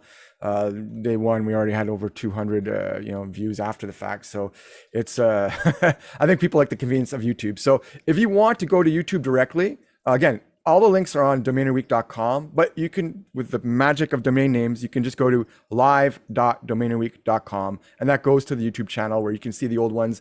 And once the current session starts, you'll have access to, come live and watch us directly on the current one. But again, if you want to join us in the Zoom, where you can chat with the panelists and amongst each others, and also there's a Q&A button where you can drop some questions for the panelists as well. That's the best thing. I think the best experience is coming through Zoom. And for there, just go to the old address, thedomainsocial.com, and subscribe there. So basically everybody who's already a subscriber to the Domain Social has access to every day this week. I'll send out an email around noon, 12:30 with the link for the current day. So you'll just click that link and you'll enter the Zoom podcast automatically, and you'll get to join us and ask questions and participate there. We also have a side stream going on in Clubhouse as well. So there's many ways to find us. Well, and we're cast to YouTube. Now, one thing I want to comment there is that we're not able to monitor the YouTube chat if there are questions or things popping up there. So if you want to interact with us or ask questions, because this is a crazy good panel, please go to RF. Is there a URL you can give out that would let people join the webinar? Or like right now? They should be subscribing to the Zoom or to the YouTube. If you want to be in the audience on the Zoom, so you can use the Q&A pod to ask questions. Yeah, they'll need to subscribe. How does someone? They'll need to subscribe at the domainsocial.com, and they'll get a link for the following day. We're not going to put the link up for security reasons, Zoom bombing and stuff like that. Yes. So for that, but you can also, to get to the domainsocial.com, if that's too long, you can also go to what will be the new name is DomainPodcast.com. That's simpler. Okay. Yeah, and you'll see the Perfect. subscribe button there. Perfect. Well, we've got an incredible panel here, and for those of you that are joining in, just to reset the room on Clubhouse, this now is segueing from the ccTLD and gTLD discussion over into blockchain domains and some of the opportunity in blockchain domains. We'll talk a little bit, touch on NFTs. We're going to talk about two exciting projects, ENS domains in the Ethereum namespace, as well as some really cool stuff going on in a project called Handshake that is, essentially a blockchain root system. And we've got some really, really fantastic people here. There's also somebody who's actually building in that space, actually bridging the world of, premium.com domains and blockchain projects, who's also building out exciting stuff inside of the Handshake space. Chad Folkening's here from Realty DAO.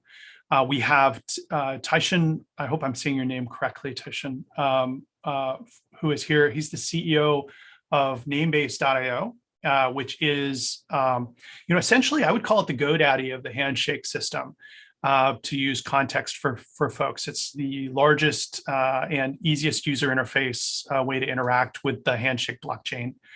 Brantly Millegan's here from the ENS system and the .eth, as well as the newly announced system that will allow you to essentially register into their side route on top of existing TLDs and domains. Mike Carson's here, who runs a company called Impervious, and people are probably already familiar with you, kind of segueing from the last segment on ccTLDs.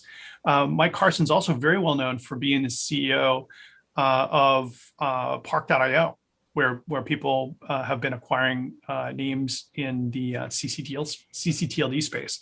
So you're kind of our hinge pin from the previous topic into the new topic. Yeah. I'd encourage Tieshun and Chad, if you have cameras, please turn them on so that the folks on YouTube will be able to see you as you're talking. Just make sure you have matching socks is my only ask. And then I'd like to just dive right in. We don't have an agenda or a script. This is entirely meant to be just conversational. I have excitement about all of these different projects and all the things going on. So where we have some gaps, my enthusiasm is going to probably bleed out a bit in talking about these. And so I'd like to dive in, first of all, right into, talking about a little bit on the Handshake project and, what's been going on with that. After its launch. I think we talked a little bit in the last session about when TLDs launch and how that works. Handshake, just as a sort of a high level, is a project that is an experiment in a root system of TLDs that expands those that are there in the ICANN root.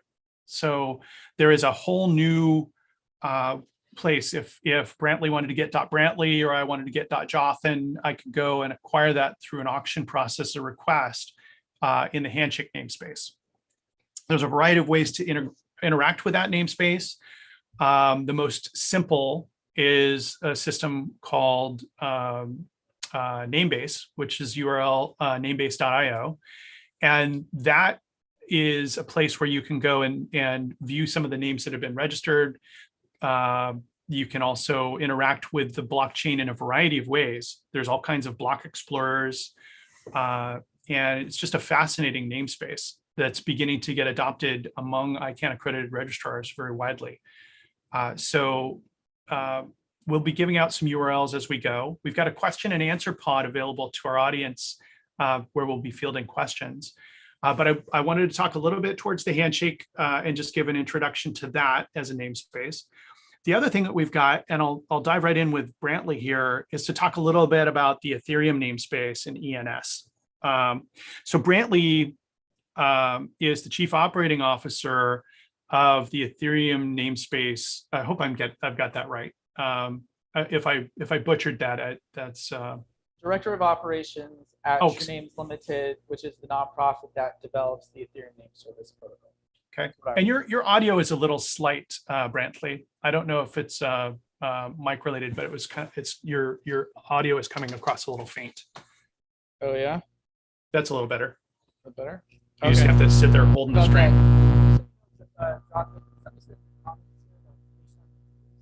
Actually, it sounds like it unplugged.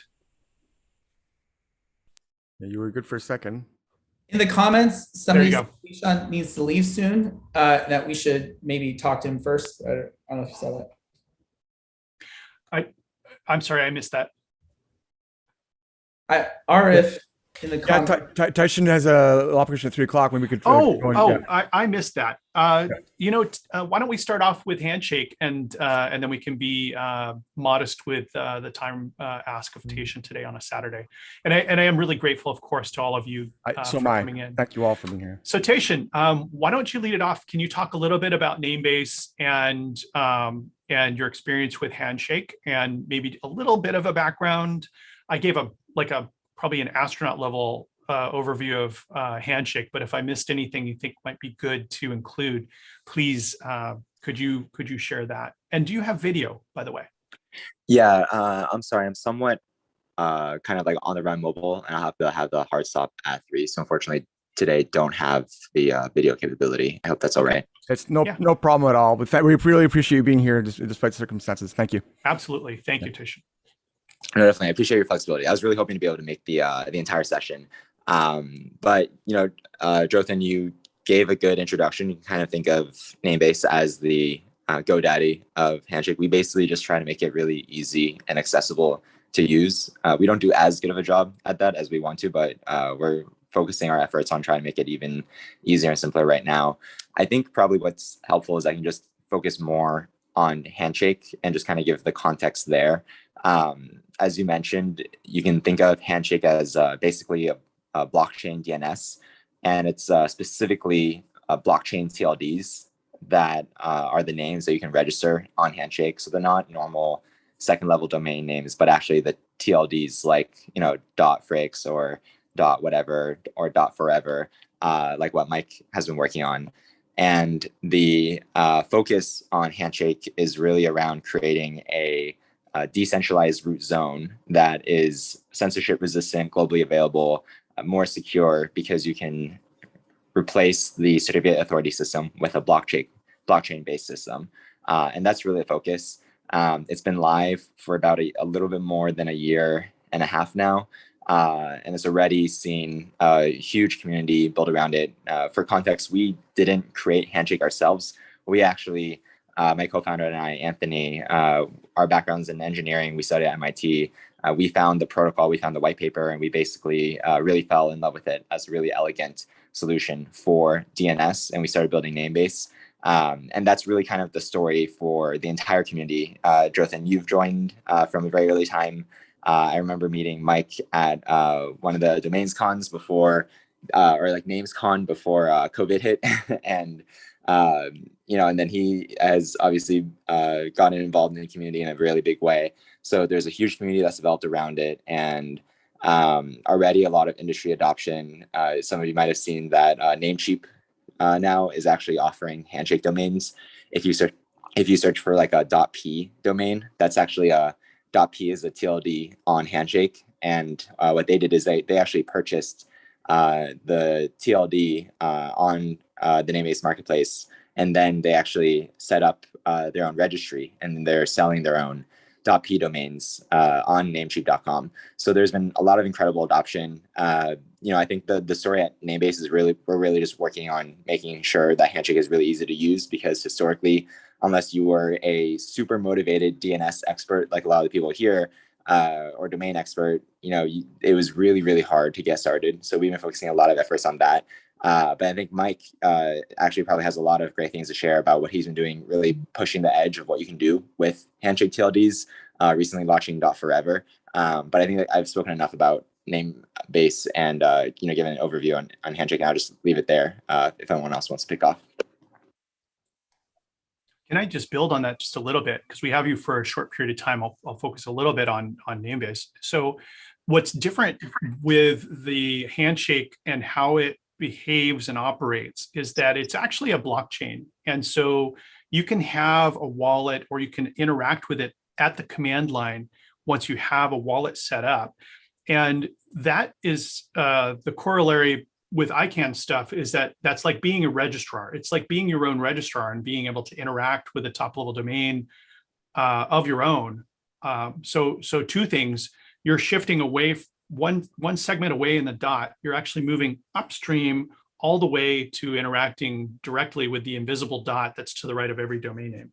So you're operating instead of something.com, like I have Jothan.com, I would have Jothan. So it just eliminates that other extension. And I can interact with that instead of through a registrar. I could, if I wanted to, I could take and interact with that domain in a wallet, or I can interact with it as the command line if I'm a programmer. But a lot of those are really technical concepts. You have to work with long wallet addresses and things of that nature. And so really, I think what Namebase has done is made it really, really simple. And they abstract away all of those big technical layers that are available to people by making the user interface in a familiar way that really puts a lot of easy buttons in front of people in order to interact with the experience on Handshake. I call it the NASA NASCAR bridge. You know, you've got, just your average John Q. Public or Jane Q. Public can take and, they don't have to have the tremendous technical aptitude or have to be an MIT graduate to interact with the blockchain. Instead, they can just come and interact with Namebase.io. You've got a simple way for people to come and get the token or coin. You've got a simple way for people to come in and interact with the names in the blockchain. And so that makes it more accessible. And I would say that Namebase has actually been very transformative. Were there no Namebase, I would say that Handshake would have met a significant amount of headwinds in hitting the trajectory it has with what's going on. So it's really sort of a tip of the hat to you, Tieshun, and what you've done with Namebase and making it easy for people to interact. Thanks, Jothan. I really appreciate that. So now I mentioned in the session just preceded this that new TLDs in the ICANN space will typically do some sort of a land rush of some form, or they'll do some sort of a different sort of a graduated sort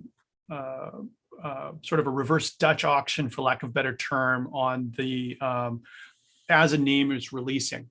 And what's been very, very different inside of the Handshake launch that occurred from February 2020 to February 2021 was that there was an algorithm used on strings that would determine when something would be released and available for auction. And we've hit the end of that period. And one would think that would have probably absorbed all of the good generic terms and strings, but there's still an incredible amount of names that are coming through in the auctions. And we're also seeing those names that have been picked up in that time being available in a secondary marketplace inside and outside of Namebase. Tieshun, are there some stats or information on what the sales are like in the secondary market and what some of the auction activity was through Namebase? Like, how many names are there now? How many TLDs are there in the Handshake namespace? Yeah, totally. There are a ton of names that have been registered in Handshake, over 2 million now, which has been really incredible to see. I think it was the first year, I remember it was only 500,000 names were registered. So actually the first, like you mentioned, there was a restriction on which names could be registered within that first year. So that, and that restriction was enforced at the blockchain level, so that the earliest adopters, while they would still have an advantage, of course, because they're early, wouldn't have an overly unfair advantage for being too early. So it's slowly rolled out. So then the first year, 500,000 were registered. And then literally in the last 8 months, over 1.5 million names have been registered since then. So literally triple the number of the first year and the first first half year of the second year, I guess. So it's really been an incredible level of adoption. And then for our secondary marketplace, we actually surface a lot of the stats at namebase.io. One on the, if you literally look on the homepage, you can see the top sales. So for example, in the last 24 hours, I see Matt, the TLD.Matt, like MATT, sold for 50,000 HNS, which is about $10,000 to $15,000 worth of HNS, and that recently just sold. And you can see all the other names. And then we actually make a lot of these more general handshake stats in the marketplace stats available at namebase.io/stats. So it's really been incredible to see. You can look at the chart for the volume and the sales. Not only has the amount of activity been growing, I think one of the highest sales was actually namecheapbuying.p for 370,000 HNS. So that was a really huge one, and that was a great transaction, because you can imagine if the holder just held that and didn't really do anything with it, maybe they would have a valuable TLD, but it wouldn't be pushing the space forward as much. But then Namecheap, getting that name and that asset into their hands, and then actually creating utility around it is something that's going to push the entire space forward. So that's been incredible. But you can see that the volume's been picking up, and then the value of the names has also grown a ton over the past year and a half. And this is just for a still very nascent ecosystem. So it's been super exciting to see all that activity. One thing that's really impressed me is the community and cross-help within the community, and a lot of the innovation and the technology inside of the Handshake space. So there is a URL, learn.namebase.io, that has quite a lot about details, not just on Namebase's system, but also just general about the Handshake ecosystem. And there's also handshake.org, where you can get more information. So Tieshun, we're really grateful you could come here today. I realize you have to kind of, you're in and out like a bank robber, nobody gets hurt on your ability to participate today on a Saturday. Do you have any other parting words before you may have to leave, just so that you can share some information? I think I shared a lot of the URLs, but other things you'd like to describe before you have to leave. Yeah, definitely. I would say if you're interested, or even just have a passive curiosity of getting involved in Handshake and learning more, of course, you can check out namebase.io as an easy way to go from zero to Handshake name. But you'll also see that there's a community link on the page, and there's a community Discord that we help operate, and the community members are really, really friendly. So I would say if you start looking into it and you feel intimidated at all, definitely just ask out and ask a community member for help, or reach out. Everyone is very supportive of newcomers. There is a lot to learn, so it can be intimidating. So definitely don't feel like you're like an odd one out if you're not getting it initially. But definitely feel free to check out namebase.io and then get involved. There's a lot of people who are willing to extend a helping hand. Well, one kind of final thought before you leave is that there's a number of different ways that people can use these. You do have to configure some special things inside your computer or your routers, or run the wallet locally. But there's also a variety of things that are enumerated on how you can kind of tie into this. It is something that doesn't just inherently work immediately as you sit down. There's special browsers, there's DOH or DOT providers, name DNS providers that will allow for this. One of the interesting things is the ability to sell at the second level. So if I went and I acquired .p like Namebase did, or another string, we're starting to see some registrars actually making these available, where if you picked up a TLD on Handshake, that you'll be able to come and register them. And I see that Namebase makes this available to folks. And I think it's a perfect segue into talking with Mike Carson a bit about some of the systems like gateway.io, and some of what he's doing also just as far as the labs in Impervious. So Tieshun, thank you so much for making some time available. Regret it's so brief, but glad you could be here today. Yep. Thanks for having me, everyone. This is a great session. I'm sorry I couldn't be here for longer. Absolutely. Well, We'll get you next time.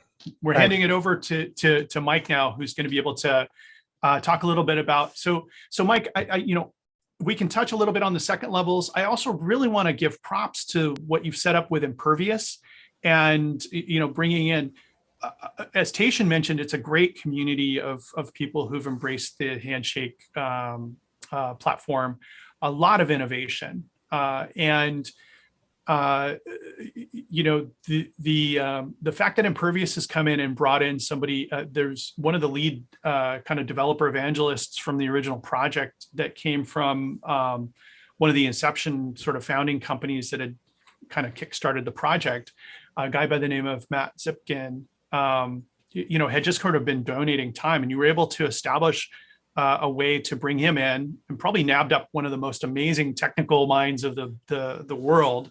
He owes me $50 now, but into a company called Impervious that you set up. Can you talk a little bit about Impervious? Talk a little bit about Gateway and some of the things that you're doing to help make names available to the registrar channel and as a registrar at the second level inside of your namespace? Yeah. So like as you mentioned, I started Park.io and I was just working in traditional domains and doing drop catching with Park.io. And but I always was, I was interested in Bitcoin and blockchain, and I knew domains should be on a blockchain. Like I just knew that that's something that's like inevitable. And then I met Tieshun and I met Brantly too, actually at NamesCon a couple of years ago, and talked with them. And since then I got really into Handshake. Like I luckily at the time I brought on a partner at Park.io, Steve, who's awesome. And he's kind of taken over everything with Park.io, the day-to-day stuff. And I've been able to focus on Handshake. And we started just, kind of getting names, and we started mining right away too. And like on the first day that mainnet went live, we started mining. But then over time, there's no central organization. It's decentralized. Like the founders kind of made it and like let it go. And like, they were just like, it's like a leap of faith, kind of like a Satoshi type of thing, I guess. But the problem with that is like, there's no full-time developers working on it. It's hard, So Zipkin, he was trying to do it on his own. He was like trying to get donations and like, because he really loved the project and wanted to do it. But he couldn't, he basically had to get a job somewhere else. And it was hard to lose him because he knew this, he's a core developer and he just knows it really well. So anyway, I worked out, I was able to work with him. We were able to figure out, and we were like, let's start a new company focused, like branch it off of Park.io, start Impervious, and hire Zipkin full-time, try to raise a little money, and just like really try to focus on Handshake stuff. So that's kind of what we did with Impervious. And so with Impervious, we're, committed to, it's like the ideals of Handshake, which are cypherpunk ideals, which, is like decentralized, secure root zone. That's what we're focused on for Handshake. And we're doing core development, like everything we do is open source right now, open source core development. We're also working on some projects that we think, can help add value to Handshake, or like the decentralized second level domain stuff. And then, with Park.io, we also did Gateway.io, which is like a more traditional EPP like registry system where you can sell your own second level domains that aren't really decentralized. The second level domains, they're more in the EPP system, more traditional way. But it's an easy way for registrars that already are connected to EPP, like in Circa 101 domain, they started selling Handshake names. And Namecheap also, they set up their own registry, their own EPP registry, and they're selling it that way. But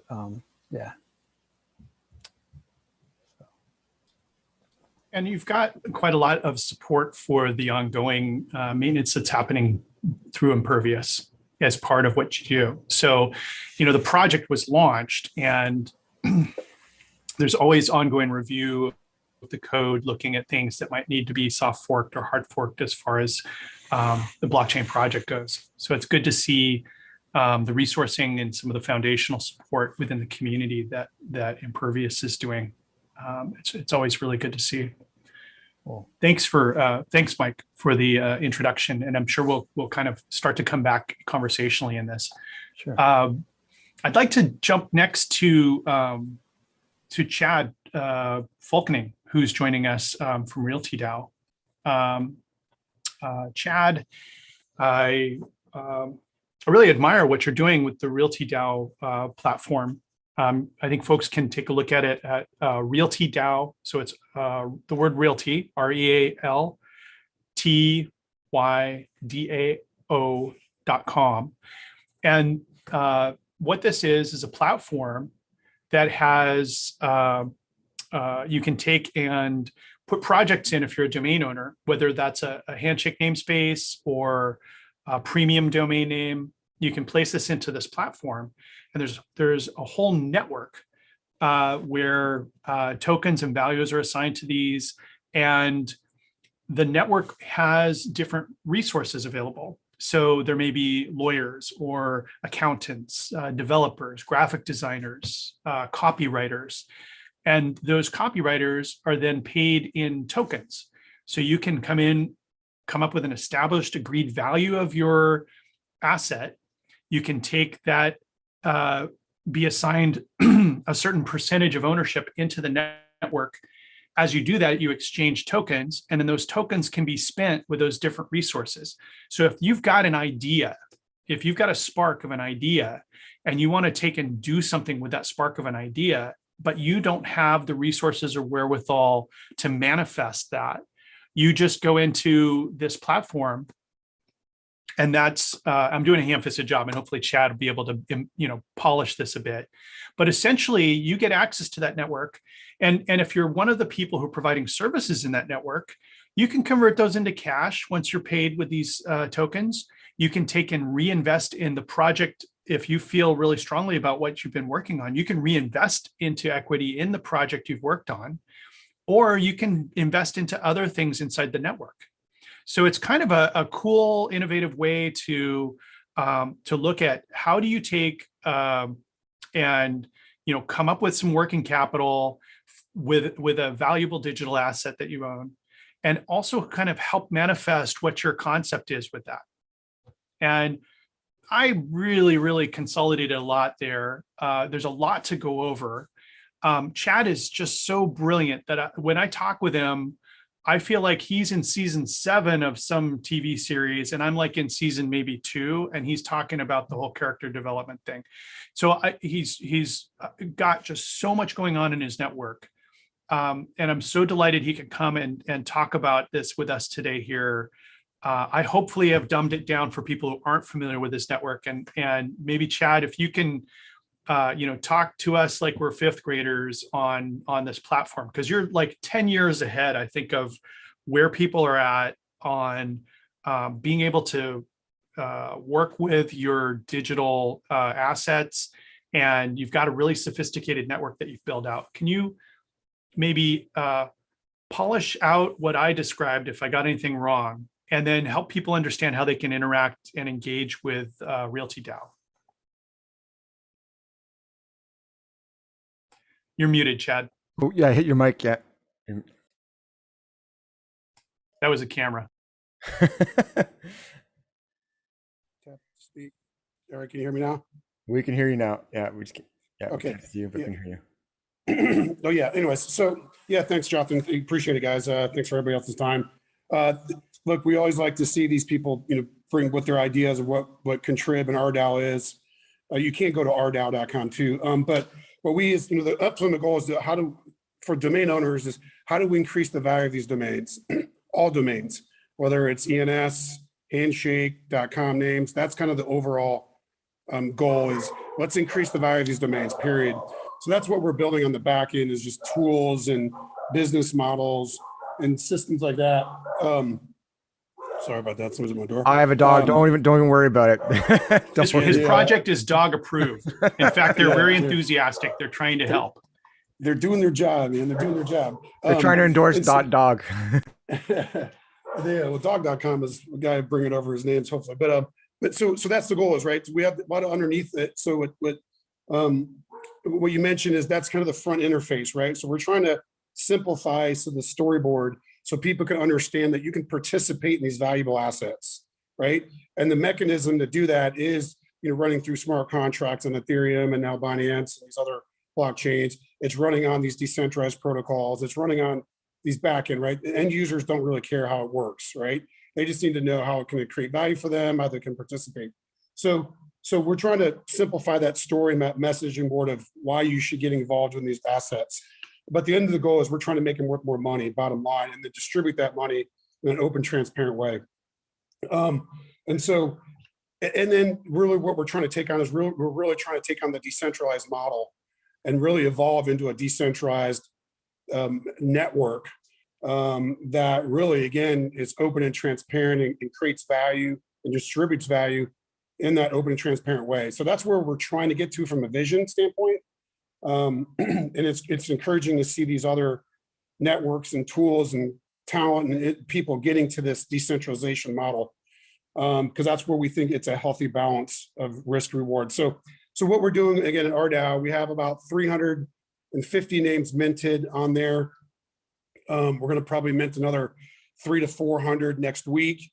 And then we have a network of about 1 million people in the Contrib network. And so Contrib is another layer and they're interoperable. And so we've been sacrificing PPC the last 2 or 3 years to really start identifying our community of these visitors that come to our traffic and really start turning these into usable information or people that can start contributing into these assets, right? Because in the current business models, you come in, you click a click, somebody gets paid, there's no real value creation. What we're trying to do is create a stickiness where if you come to this asset, you can contribute it, whether it's code, capital, content, whatever, that you can be a stakeholder, an owner, or whatever you want to call the definition into that asset, which is the domain. And so that's what we're doing with RealtyDAO. And so RealtyDAO is really an autonomous real estate holding and development company. Again, right now it's .coms, .handshake, .ens names, but we'll expand that out into physical real estate next year. And then we have the Contrib layer that comes on top of that, so you can kind of come in and contribute. And then everything's transparent and open. And you can come in and start participating. So that's kind of what we're doing in a nutshell. That was a really good high-level example of what you're doing with RealtyDAO, and I hope people will come check it out, because I was like, once I started playing with it, Chad, for many people who come to domain conferences, most folks here, it's just a matter of getting to know so many people through the domain space who have these innovation ideas, and listening to them when they're talking about them at early stages, when they actually are manifesting them. Chad's been at this for so long. It's just really exciting to see, where this is coming along. Yeah, I just want to say one thing. The network effects that we're starting to see is it's really encouraging, because we have assets, we have 22,000 domains, right? Yeah, they're nice, they're ours, but if somebody can come in and take this asset over and see value in it, one of the hard things is price discovery, right? We don't know we think we have a value of this, but we don't really know what the market value is. And so we really need to also want to try and identify who else is valuing this asset at what price. And that's where we're starting to see is where you can come in and create value on one channel or one asset. You're going to start getting network effects of going across all these other assets. And that's what we're starting to see is you might earn it over here, but then you say, I want to go into fashiondesign.com over here. And that's loosening up a lot of friction between our portfolios. And we're starting to get more fluidity going between these assets. And that's really where we're trying to nail that communication mechanism and focus on that area right now.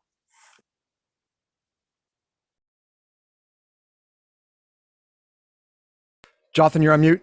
Yeah, I just picked that up. So you've got a lot of different things you're bridging in this network, and I'm certainly starting to see the effect of as people start to learn about it and participate, and how that will accretively expand.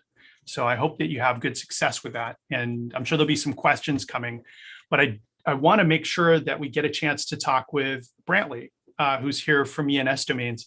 And again, Brantly, you're flexing that punk. And I think, we can't not talk about Holy Toledo, NFTs. I mean, I remember talking about it at the Merge Digital Asset conference back in like 2018, when some of the ability to actually place an address on a token hit. But the way that NFTs have just been blowing up, like from the Bored Ape Yacht Club and the CryptoKitties and Top Shots and all the different things that have happened. Wow, when people talked about Ethereum and what it could do, we're seeing that manifest. And there's some new, billionaires that are coming from the NFT land. And that's all happening on Ethereum, which is pretty crazy.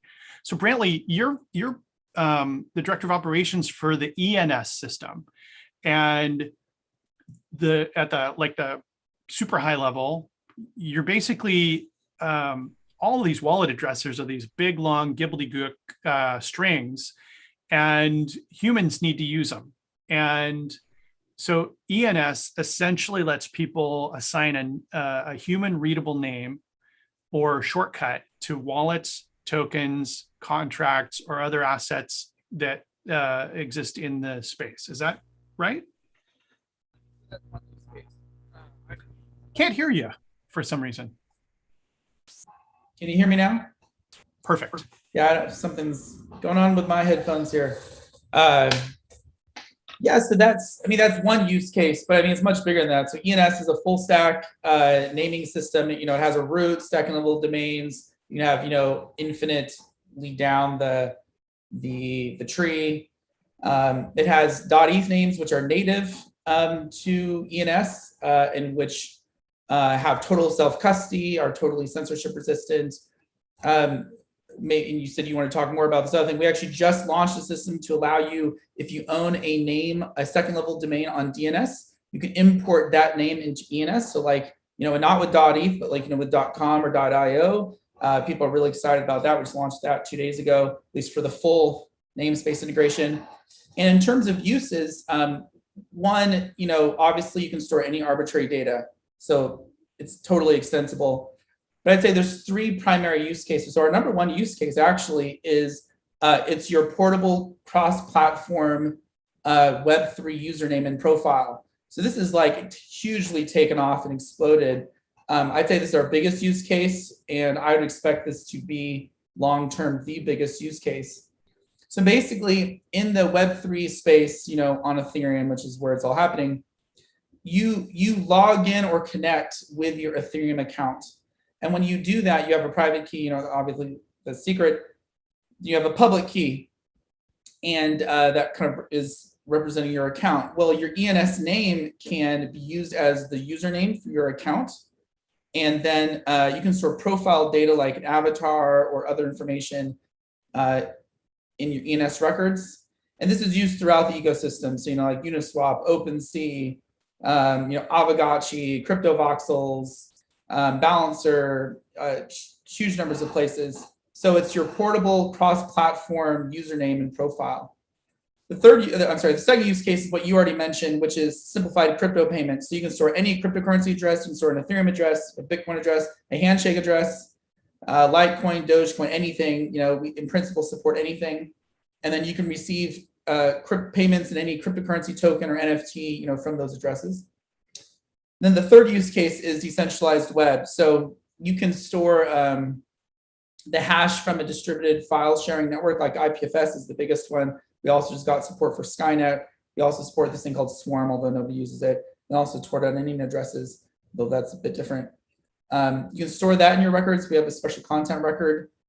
And then you can visit these decentralized websites. We have native support in Brave, Opera, MetaMask, the MetaMask extension, MetaMask Mobile, Status, a bunch of other places. You know, we're in like 52 wallets, we're in like 160 dApps or something like that. So yeah, we've had huge adoption.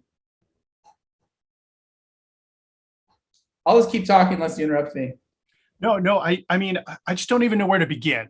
Honestly, I mean, I look at some of the prices NFTs are going, and I mean, you can't open up Clubhouse without seeing 60 different conversations about NFTs that celebrities are talking about. And, you know, I do a bunch of conversations with Ruth McCartney at McCartney Multimedia about NFT and some of the projects. I mean, it's just such an expansive world of opportunity that NFTs have opened up. You know, yes. There was, names are, NFT compatible. They're ERC 721 compatible NFTs. We're going to be releasing a feature to allow people to upgrade to what we think it's better to the 1155 standard. But that's a great thing about being on Ethereum is that ENS, it's composable in all these different systems, takes advantage of all the network effects, all the features, the liquidity, the onboarding. You know, everybody already has an Ethereum wallet and Ether. The NFT standards, it automatically works in all NFT markets like OpenSea, which is a multi-billion-dollar company now suddenly. So there's a huge amount of secondary market trading on OpenSea of ENS names. But one of the interesting things you talked about the 1155 and the 721. So one thing that happens when talking about blockchain is I mentioned it's like there's so many buzzwords and there's so many sort of inside conversation where folks are, spend a year or 2 years talking amongst a group of really focused people. And then when they go out and talk to the real world, sometimes these terms don't necessarily translate for folks. So there's different standards inside of each of the different sort of networks. And one of the things that Brantly mentioned is a 721 or 1155 are some standards that are really well written that define a lot of the parameters and aspects. They get vetted thoroughly across a variety of different engineers. And then they come up with these, they're essentially standards that everybody agree upon as to how something's going to behave and operate. And the way that the way that 721 works specifically is that it allows you to assign token by token individual addresses. And what 1155 does is it allows you to actually bolt within a token, you can actually have a variety of different things inside of an address. So you can bundle a variety of different things. And that got really exciting in the entertainment industry because, and certainly many others. But imagine, one of the neat things about NFT that has been transformative in the entertainment business is imagine, nowadays you can click and you can just drag a file and you've copied the music, which is somebody's creative work, and you can do that a million times and the artist doesn't necessarily get any benefit. There's no difference between those two files. It's just, whereas I come from an older generation where we would have things in music, for example, like you could go and buy a special, import version of a song and it'll be pressed on like purple vinyl. It might be signed by the artist. It might contain some, cool like, artwork or a signed photograph or other things that would make that more specialer than the typical mass market type of item.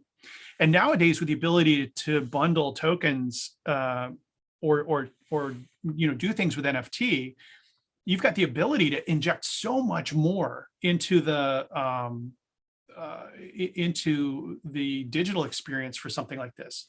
You could, as Brantly mentioned, be able to be the wallet holder of that token, and that would give you the ability to even access, the song. And so you'd have a special version of a song. You could have maybe a video, like a cameo from the artist that they would say, "Hey, thank you for my material. There's just so much personalization, specialization, uniqueness, and things that get reintroduced into the digital media that makes digital assets once more special. And the ability to bundle, with a token, you could have, for example, some NFTs stuffed into one of these in the 1155 specification. So you could actually include VIP tickets that could be redeemed as part of buying that CD or digital audio file. So it's really exciting. And that's just entertainment. You branch out from that into other areas, it really gets exciting. Chad, do you have something you want to say there? Yeah, I wouldn't. It's even taking it another step farther, right? It's not just, it's business models, right? Because when you're dealing in the ERC 20 days, right, you have this business model, like one's the same, all the same. The 721 came out, one is unique. And then without the 1155, which is kind of the 998 was really the predecessor before the 1155. But you were fighting with two business models. You either had to pick one or the other. Now, when you can combine those two in the 1155, you don't have to choose the two different business models they're giving you. And that shows the flexibility of Ethereum is where it's evolving into. So that's the encouraging thing now, is you don't have to pick or choose.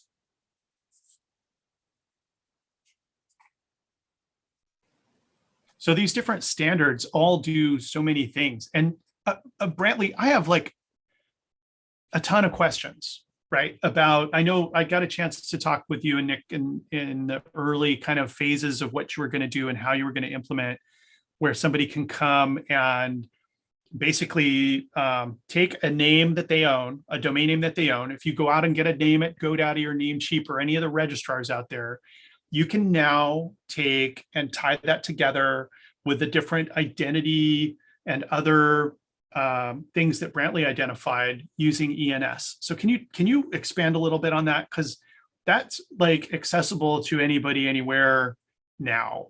And I think that'll be fascinating for people to hear a little bit about. I'd like you to talk about that a little bit more. Yeah, sure. And Park.io should add this to their registrar offerings. That'd be cool. So the way we do it is you create a TXT. So first you go to your DNS registrar, you get a name or something like this. You enable DNSSEC. That's key. If your registrar doesn't support it or the TLD doesn't support it, it's not going to work. But I mean, a lot do. So you enable DNSSEC. Then you create a TXT record on the subdomain _ENS. And we have a guide that explain all this. You don't have to remember the details, okay? And then you put in the data A equals, and you put your public Ethereum address. Okay, so you're basically indicating, hey, I own this domain and this is my Ethereum address. Then you can use our manager user interface. By the way, our manager is not a server. It's not something that goes through our servers. We don't sell anybody any cryptocurrency. We don't hold anything for anybody. Almost virtually all ENS users are using our manager, and they're just doing it directly on chain. I just want to say that that's a key thing. You use our manager UI, which basically grabs a DNSSEC proof that text record exists and submits it to a smart contract on Ethereum that can verify that proof. And when it verifies, takes that Ethereum address and then grants ownership of that name to that Ethereum address. And it's pretty quick. Now it's costly because, as Jothan knows, gas prices are high and DNSSEC verifications are expensive. But we have plans on ways to greatly, almost nearly eliminate that long term. Right now it's expensive because it's a new thing. So then you could have bcmilligan.com on DNS, and I can also have it on ENS. So you can send me Dogecoin, you can send an NFT, you can send Bitcoin or Ether to BrantlyMilligan.com, and a huge number of wallets that support this. You can, it can be your Web3 username. So you can set it as something we have a reverse resolution system for this that basically makes that name represent your Ethereum account. So then when you log into Uniswap or on Etherscan or something like this, you'll see your ENS name representing your account. And so, what this does is it takes the power and network effects of ENS, which are huge, and opens that up to basically the whole DNS space you already own. Another key thing is that there is no ENS protocol charge for this. So ENS is an open source project. It's an open protocol. We consider it a public good. The organization I work for, which is like the de facto manager, and we don't own it or control it, it's all open source, but we're a nonprofit. We've been supported mostly by grants. .eth names do have a cost scaled to time registered, an ENS protocol fee, but that's really just anti-squatting mechanism. It doesn't even come to us. It goes to an Ethereum community multi-sig. And that's, you have to have some limiting principle. DNS names imported into ENS though don't need that because they already have that on the DNS side. So there is no additional fee. There's no ongoing fee because you're already paying it. So we view ENS is, at least in this regard, this feature is sort of like an extension just of the DNS namespace with the benefits of the Ethereum blockchain and that ecosystem. So yeah, it's fun. So for somebody who hasn't been exposed to, they've heard of Ethereum, they hear about Bitcoin and Ethereum, they own some domains, they may invest in domain names.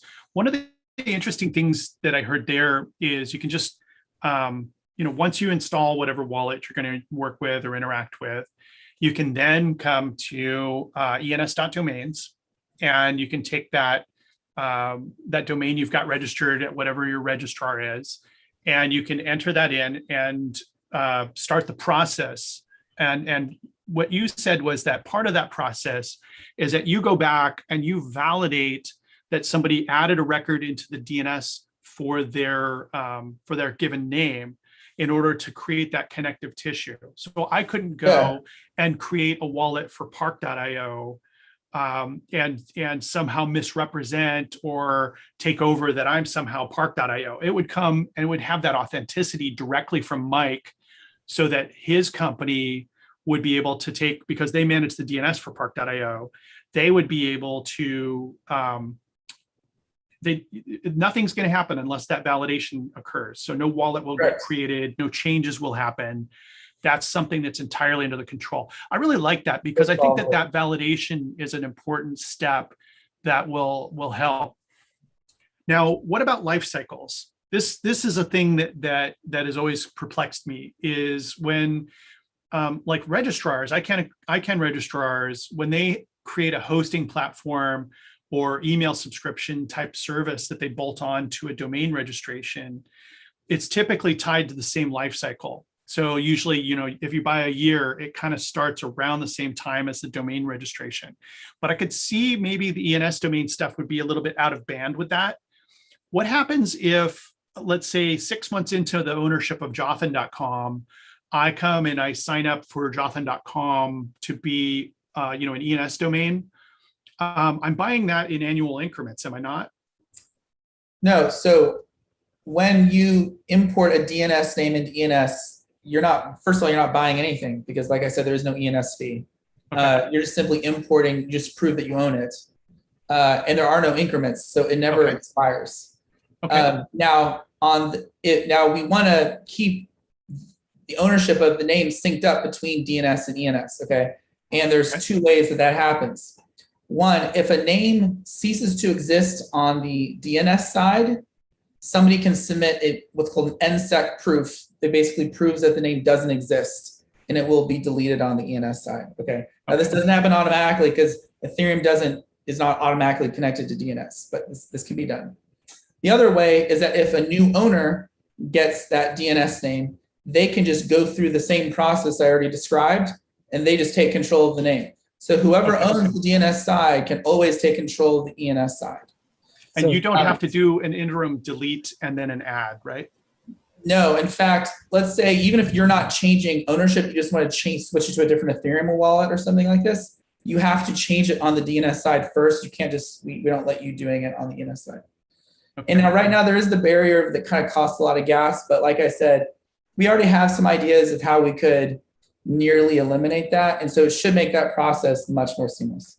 Mike, you were going to say something? Well, I was just going to say, just to play little devil's advocate, is like, if the FBI didn't like what you were doing with your name on ENS, they could just confiscate the domain on ICANN or, on the registrar side, and then just claim it on ENS that way. So, right. So DNS names on ENS have exactly the same security as DNS names on DNS, correct? Yeah. That's not true of .eth names. So .eth names are native to ENS and can't be taken away from you. But I'd say if you want the full benefits, of being blockchain native and censorship resistance, then you should get a .eth name. If you're okay, just with the current DNS security, model, but want the benefits of those names in the ENS ecosystem, then you can use a DNS name. So I'd say it's up to the user, depending on their situation. One thing, if you don't mind, if I just would like to point out, I think it's relevant here for a domain conference, is that first, I think ENS is awesome. I mean, we use the software. I think it's really great. I think .eth is awesome. But in terms of, and I've talked with Brantly, but we've talked about this, and we're trying.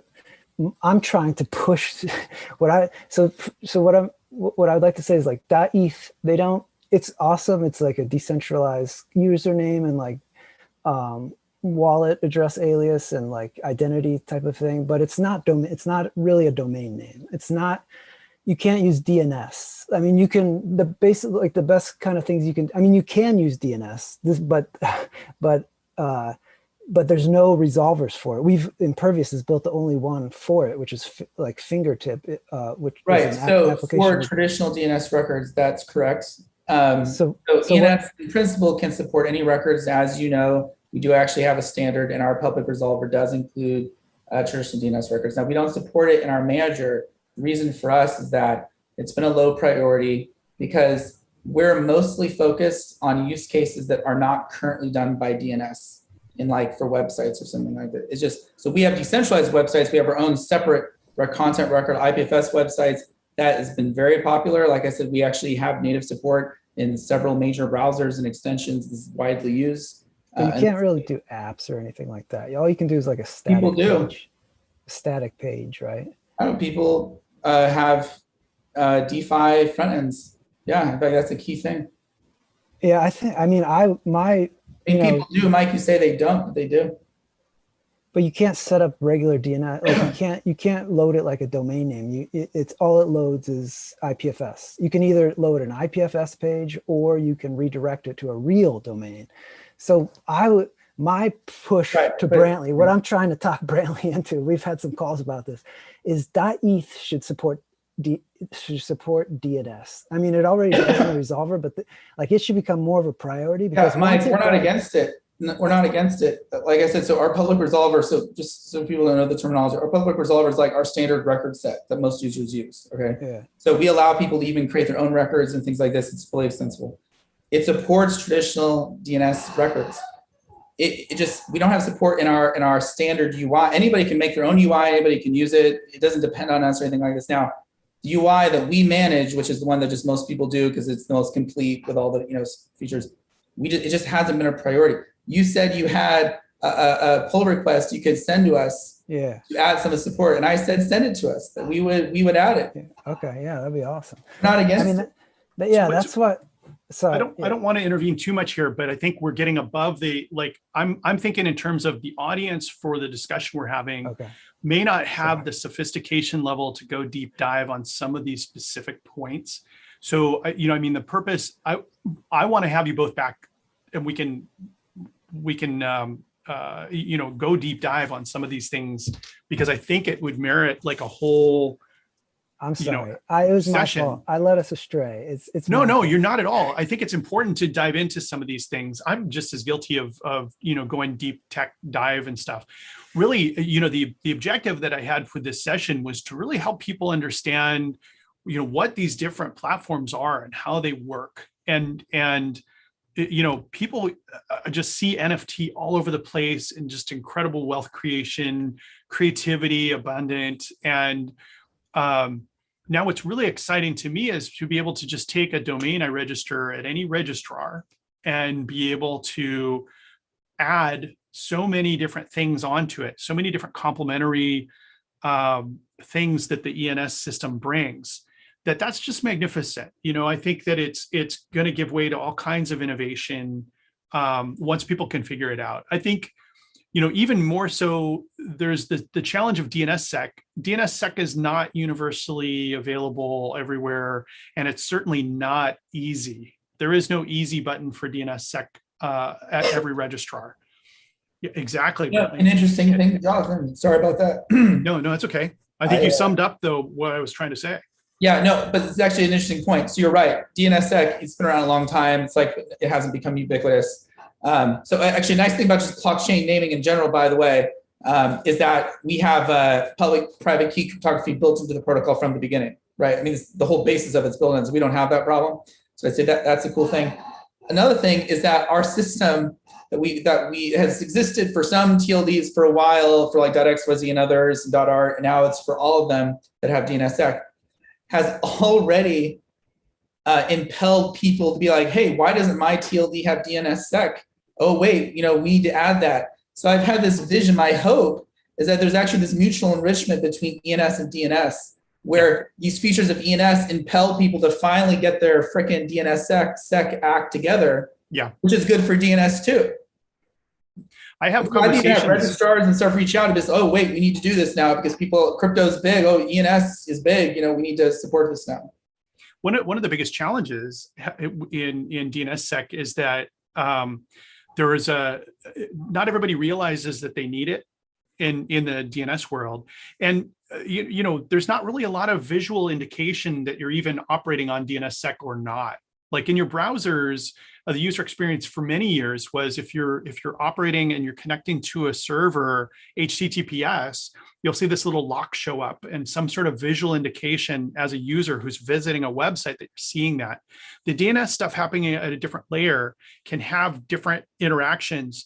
So you never actually know in a clear way visually as an indication to a user that they're visiting something that's been end-to-end protected by DNSSEC, that they're actually going to the legit, correct place. This is still so, it's so abstracted from users that they don't necessarily see that. And I would say that the certificate, little lock in the browser and that other optical indications were something that drove that. So coming back, shorter way around the barn to say, if there were really valuable, attractive reasons for people to demand DNSSEC at their registrar, that there would be a higher level of adoption at registrars and more offerings. And I 100% agree with you that DNSSEC, having something built upon it as a foundation, requires the foundations there. So it's the innovation inside of DNS that's going to drive that, and other things as well. Can I say something else real quick on that? Absolutely.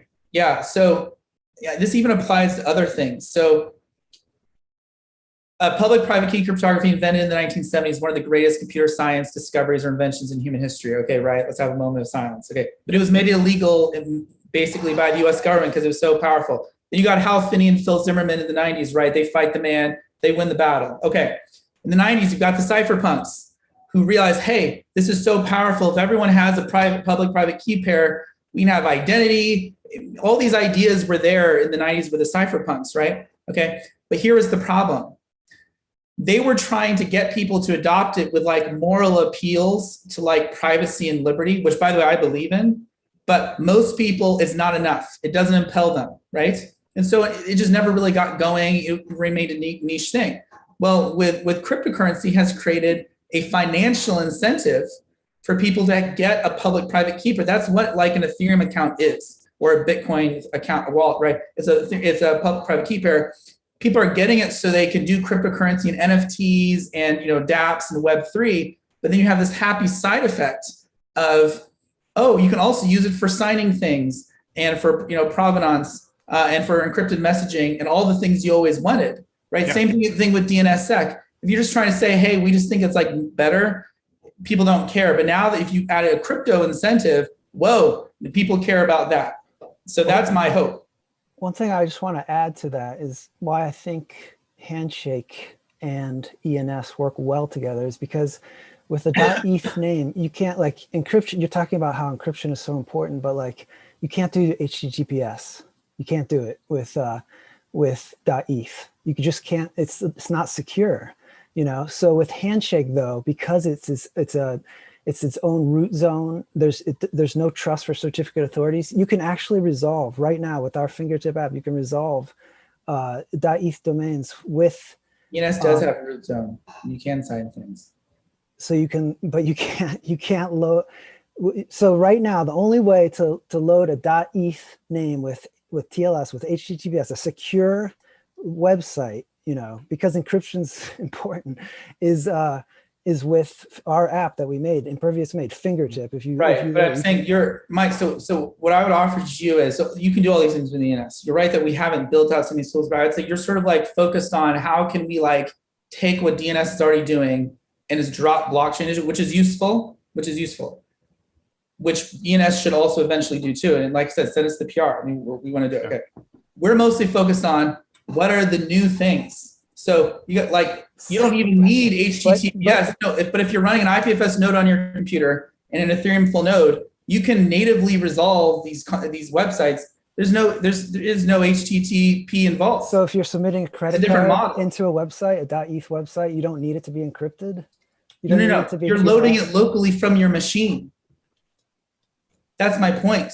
So I'm saying what you're saying is useful. I'm not saying it's not useful. I'm saying like you're thinking like that is the way that it works, and it is a way, but there's like this whole other like decentralized way that also works. That's what I'm saying. So like if you have, like I said, an IPFS node and an Ethereum node, you can load it. You're loading it locally on your computer. You're not grabbing it from some other server. So if you submit credit card information somewhere, or if you submit a password. It depends on what you're doing. I'm just simply saying, like, if I'm reading ENS from my local node, there is no need for encryption between my browser and my own node on my computer. So you think that there should be websites without HTTPS? There's no need to do that. There's no TLS. There's no HTTP involved. Yeah. So okay. If you're reading from your own computer, do you understand that it's like on your computer? Well, okay, how do you purchase? How do you log into somewhere else if you want to do it that way? How do you purchase with a credit card? How do you purchase with a credit card? It depends on the nature of the website. So you're saying don't do anything that anybody else is doing on the web right now. Don't do Mike, I didn't say that. I said you can do that, but there's also whole other use cases that we're also doing where those things don't apply. That's what I'm there's saying. like some obscure, like very small amount. It's not obscure. It's widely used in the Ethereum industry in Web3. What are you talking about? Well, Web3 does deal with a lot of this stuff, right? So, a lot of the thing that I see as value when I use Ethereum is I use MetaMask or my Ether wallet or some sort of thing that's side chaining and doing a lot of this authentication stuff. And I, for the most part, trust that. It's telling me I'm talking to a network. It's going encrypted and secure and working. I get what you're trying to say here, Mike, is that, for ETH, it's not operating like DNS. And I'm seeing a lot of questions coming up into the Q&A pod that do kind of tie into this. So one of the first question was from Chuck, who said, I'm not sure if I understood Brantly correctly. Did he say ENS is extendable so you can define your own records there, so you could have A records or quad A records for IPv6 or NS records, et cetera, like in DNS? Yeah. So what I was saying there was, so we actually, in our standard record set, we already support all those record types, right? As Mike knows, because he's used them in his services, which I thank you. We have you on your website. So Mike, thank you. We want to use your work. Okay. Happy to help, man. Great. So when I say extensible, is I'm saying that you can take that record set and you can invent new records on that record set if you'd like to, as whatever you want. So you don't have to even use the standard record set. That's what I mean by extensible. Ultimately, any arbitrary data encoded however you want can be put into ENS records. And I think we kind of got two different versions of the same question there. So I'm trying to just clarify that. Chuck, it says, thanks, man. That's really proud. You're welcome.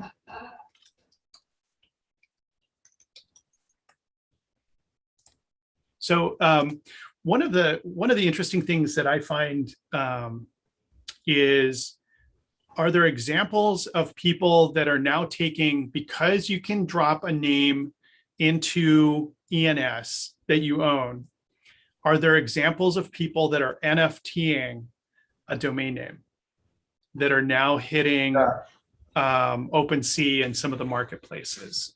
Great question. Okay, so .eth names are already NFTs and they're trading huge volume on OpenSea and everything like this. Okay. For DNS names, they're of course literally NFTs. It depends on terminology here. They currently don't follow an NFT standard, so they don't automatically show up. Although, like I said, we actually have a new feature that's just in the final stages, which will be able to make them 1155 NFTs. So we have that, and then they will automatically show up all these places. You won't be able to trade them though as NFTs, and the reason for that is that the ultimate source of truth for DNS names, whether they're on ENS or DNS, the ultimate source of truth is DNS.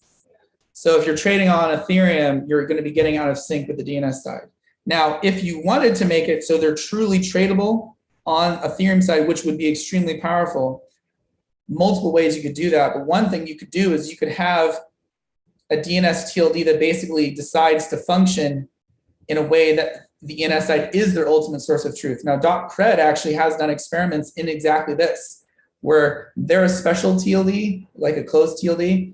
And so they have made it so that if you own the ENS side, if you log into their registrar, you control the DNS side. So there's experiments going on that. And that's .kred. Yeah. For folks that are listening. Yeah. There's experiments in that. I would say that's not going to be like available for all TLDs anytime soon, but that is possible. And in like an ENS maximally successful world, we're not trying to like overtake DNS or anything like this, but I think it's possible, let's say 5-10 years from now, ENS could actually eventually possibly become bigger than DNS in terms of its importance. Oh, everybody says these things. You could be right too, but I let's see, right? Yeah, we're not gunning for that. It's not going to happen anytime soon. That did happen, like the source of truth could flip at some point, but we'll see. One thing I just want to point out is Handshake already does this. Like you can already do all this. Like you don't have to wait or try to sync current ICANN DNS. I mean, I guess there is. That's exactly what you do on Handshake. So yeah, we're straying towards some places that I know there are like imperfections, some tiny little imperfections in some of the ways that things all overlap, right? And I didn't really want to focus in on necessarily the imperfections so much as what are we going to be able to manifest from this, right? Well, yeah, we heard from Chad about some ways that he's trying to manifest the network effects of like this is a commercial offering that lets people build and grow and do.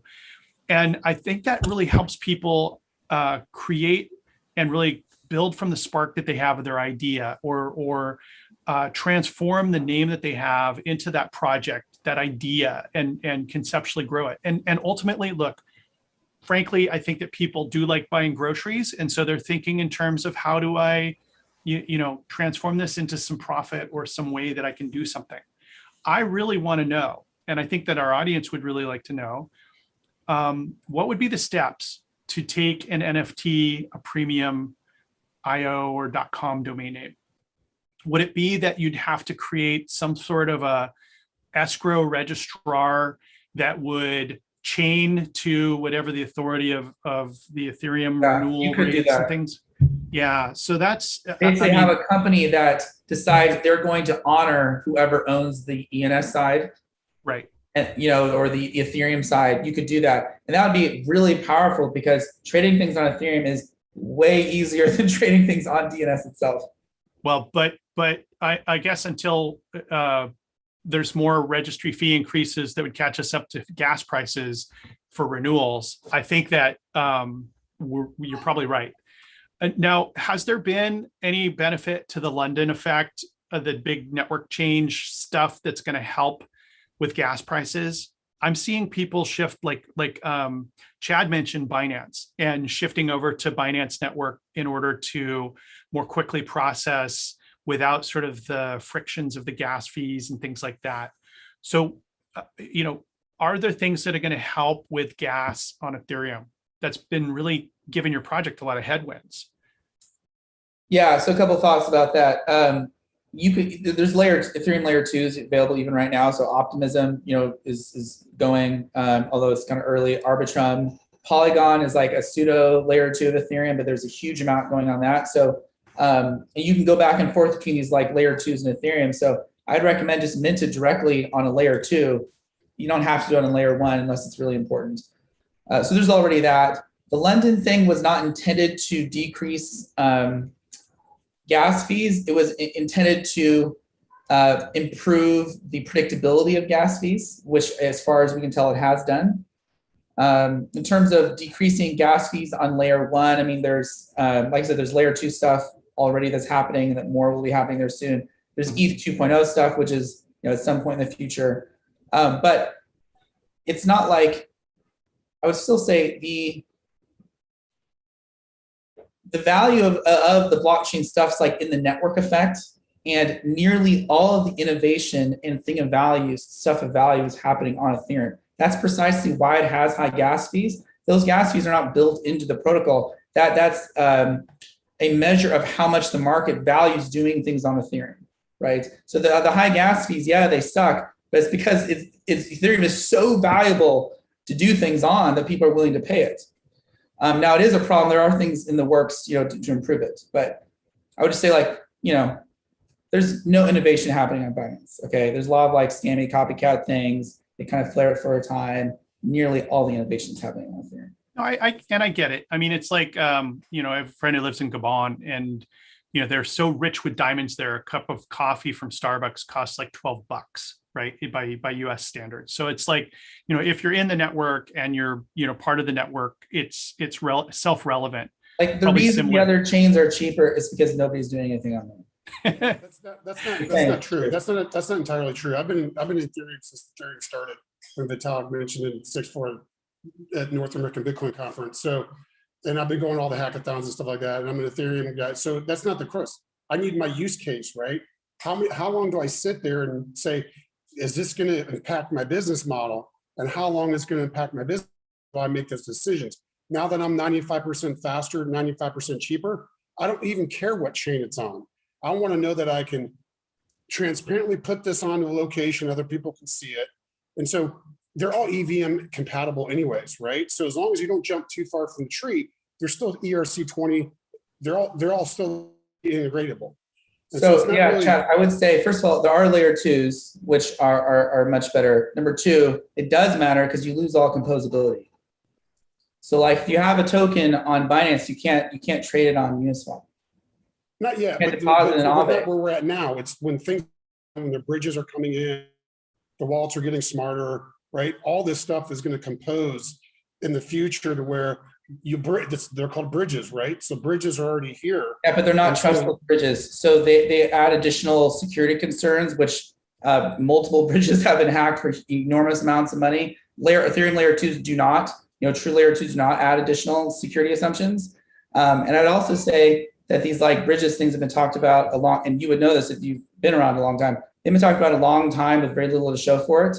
And the ones that have are centralized and they get hacked and people lose money. So I think that there is actually a getting hacked left and right. I'm sorry? I mean, smart contracts are getting hacked left and right. So even your layer above, your smart contracts that are still been audited and like the 600 million, right? They got lucky on that one. Right, but that's due to like a coding bug. I'm talking about the fact these things have them by their very nature because there is no decentralized way to like really do these bridges very well. That's what I'm saying. Yeah, I'm not. Look, I'm. So again, it's that's like why optimism exists. The whole point of things like optimism and ZK proofs and things like this is precisely that you can have an Ethereum layer 2 without additional security assumptions. That's why those things are distinct from like Binance.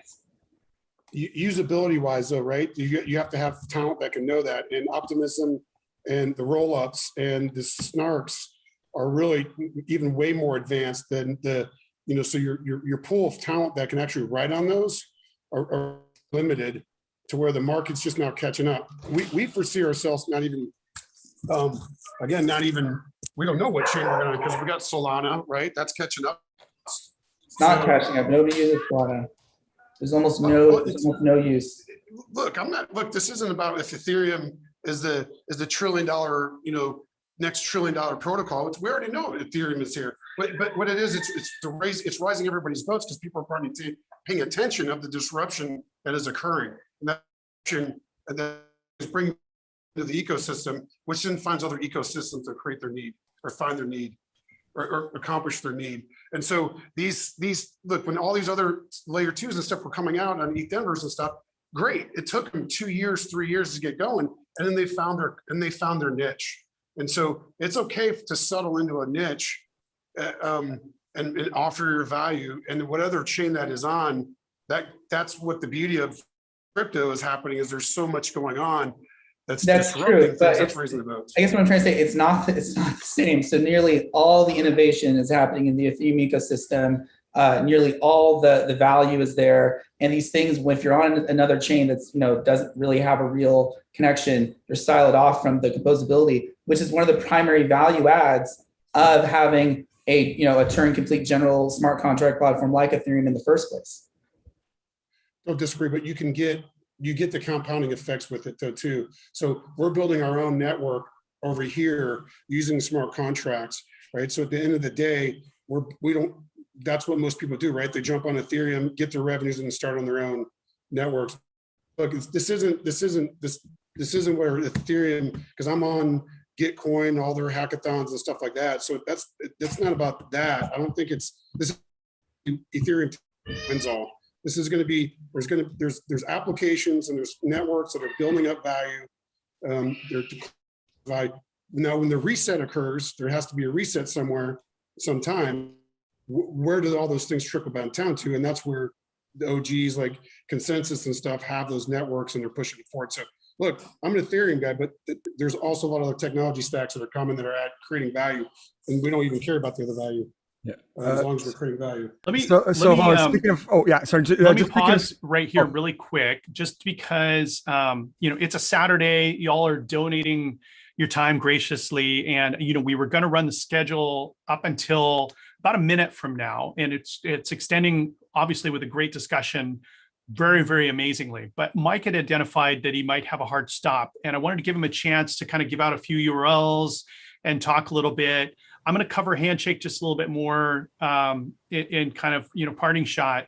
But Mike, thank you so much for being able to come and for so much what you're doing in the community and around Handshake with a Pervious gateway and all the innovation you've done with Park.io. I mean, if I had a hat on, I would tip it to you to say, thank you. No problem.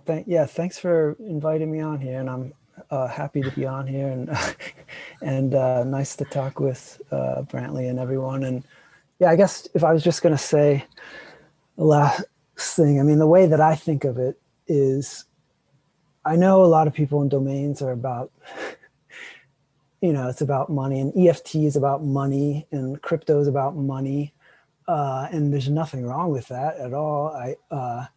But for me right now, this is not about money. It's about like freedom for the internet. Like for me, it's decentralized domains, a decentralized naming system is so valuable to the world that it's inevitable, is how I see it. And I've invested hundreds of thousands of dollars right now from Park.io and stuff into Handshake. If Handshake fails, if something comes along that's better than Handshake, I'll switch over to that, because it's whatever is going to bring this thing that is invaluable to the world. It's like Bitcoin with money. Like you don't want to have to ask permission. Like there's value to not having to ask permission every time you spend your money, or to like being able to really have control of your money. There's value there. And with domains, there's just super value there to not to have to ask permission, or to have it be able to just taken away anytime, actually own your domain. Like that's so valuable for the internet and freedom of the internet and innovation. And so that's what it's about for me. So however ENS is awesome. I want to use it to make it better. Handshake is awesome. I think Handshake gets to the root of the problem. It's the root zone, but yeah, it's for decentralized. And so anyway, that's my speech. Yeah, and I'm a pre-newbie to this kind of stuff, right? I'm really grateful to Jothan for setting this up. And again, if you guys want to stay on afterwards, we can continue. However, I just want to say, again, as a domain investor, I'm still a little skeptical where the value is in these things. But as somebody who's interested in technology, I think what all of you are doing is the foundation of what's to come, right? And it's not even the beginning yet. What you guys are doing is just, you're experimenting at the foundations of what's to become with how we're going to communicate with each other, how we're going to interact in commerce and all these things. And it's so fascinating. That's why sometimes in these domain rooms, I tell people, well, I don't really know if these are necessarily investable in the same way domains are, but I go, these things are so fascinating. What you guys are doing, it's just amazes me, because what's going to be built on these infrastructures to come is stuff we can't even imagine today. And I'm in awe of all of you. So I'm really grateful for you guys being here today, for one, for the reasons of sharing that information, for two, of, when the AI overlords come back and they go, these are our gods that we praise to, I will be here next to you guys. I'll be safe. But really honestly, I'm really in awe of what all you guys are doing. I think people haven't a clue of what's to come and what's going to be built on the foundations of what you guys are building today. It's just the beginning. So I do want to thank you for that. I don't know if you guys can stay or not. I think we lost Chad. We lost Chad. So I want to give him I'll give the benefit of giving out a few URLs. Mike, what are some of the URLs and ways people can contact you to have further discussion? You can email me, mike@impervious.com. Impervious.com is our website, which has our projects on there. We just launched Forever Domains, foreverdomains.io, where you can, it's a fork of ENS actually, that is rooted, it's in the Handshake root. .forever is in the Handshake zone. So yeah, you can check that out. It's the first truly decentralized domain names out there. Anyway, thanks. I gotta go, but thanks so much for having me. And thank you, Mike. And we'll do a session. We'll do sessions in the future. I think the plan was that this would morph into maybe specific topic meetings and things like that. And it sounds like there's definitely, based off of all the PMs I've been receiving, my phone has been blowing up during this whole thing. I think we'll be doing this again. So I really appreciate you guys coming for Domainer Week and time Saturday. Thanks, Mike. Yep. See you guys. And Brantly.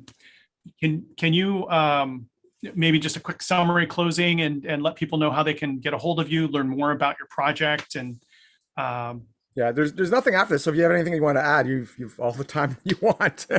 How about the Mets, Okay, ens.domains is the website. You can go there, read about it, and click to the app. You need to have an Ethereum wallet and Ether to do anything. But that's just sort of getting onboarded to Web3 in general, which the great thing is that once you do that, not only can you do ENS stuff, but you can do all of Web3. So it's not just specific to us or something like that. If Mike was still here, I would challenge him saying that, if something better comes along or this is important, I agree with all his values, that ENS actually is there have been, so the idea of a blockchain-based naming system has been around since at least like 2010, okay? People realized early on, this new Bitcoin blockchain stuff can be used for naming. There was originally it was called BitDNS and it got named Namecoin. And Namecoin was an attempt and it didn't really work, it didn't get any adoption. And there have been a long tail of naming projects. I could name off like 24 or something that haven't gone, okay. ENS, okay, is the first one that's actually gotten escape velocity and has major adoption. I mean, we have more integrations than like all other naming, blockchain naming attempts combined, like ×3. And it has it's the norm in this growing Ethereum, Web3 ecosystem, which is taking off spectacularly. Now, that doesn't mean that ENS is it definitely the blockchain thing? I mean, who knows? I mean, we'll see how things play out. But I say right now, it's the only one that's actually gotten like significant adoption. So I would challenge Mike. Well, let's do that challenge when he's here. You know what I mean? That's to be fair. I know, but I guess I'm just responding to what he said. But he's not here to, respond. I'm sorry about that, but no, it's all good. It's all good. We're here for discussion, debate. There's like a metric versus non-metric kind of different standards evolving, and just we want to make. Not really. Not really though, in the sense, like I said, like ENS has more adoption, like all the ones combined ×3. It's like Absolutely. It's not like it's close. Well, each of the systems have a lot of strengths. We weren't able to have Brad, for example, from Unstoppable, but they've got integration into so many different wallet platforms that are just far fewer than ENS though. Right. On any major, they're not on any major libraries. I don't want to get too personal, but I know for a fact the reason they're not is partly because they're sort of considered bad actors in the Ethereum development community, given some of their tactics they've done. So none of the major wallets support them. But let's have that conversation face They to are face. significant. I would say Yeah. Unstoppable is a solid second place, in this industry right now. Third, Handshake is sort of like a solid third place. That's I'm just describing where I think It depends on who you talk to too. I I talk think by with like people- objective metrics. Oh, I talk with ICANN stalwarts because I swim in those shores, and I'll tell you, none of these are interesting to them. They at least are looking I'm for not like talking levels of subjectively. sobriety. I'm talking like objective metrics. I'm not talking about subjective stuff. Yes. So I look at it as all different places that have all these different strengths that can be added to domains and making domains more valuable. We have Chad back, and I really want to get Chad an opportunity. Brantly, I want to have you back to go deeper dive. I think it would be super fun and important and interesting to explore creating an NFT from a what I'll call a legacy domain, and do that with a premium domain. Find a premium domain and lock it in and do exactly that. I think the first person that's going to do a successful NFT of a domain like that is going to just break open a floodgate. It'll be like amazing what happens after that. And Chad's kind of onto it in his way with his network. But Brantly, I'm just eternally grateful to you for our ongoing dialogue.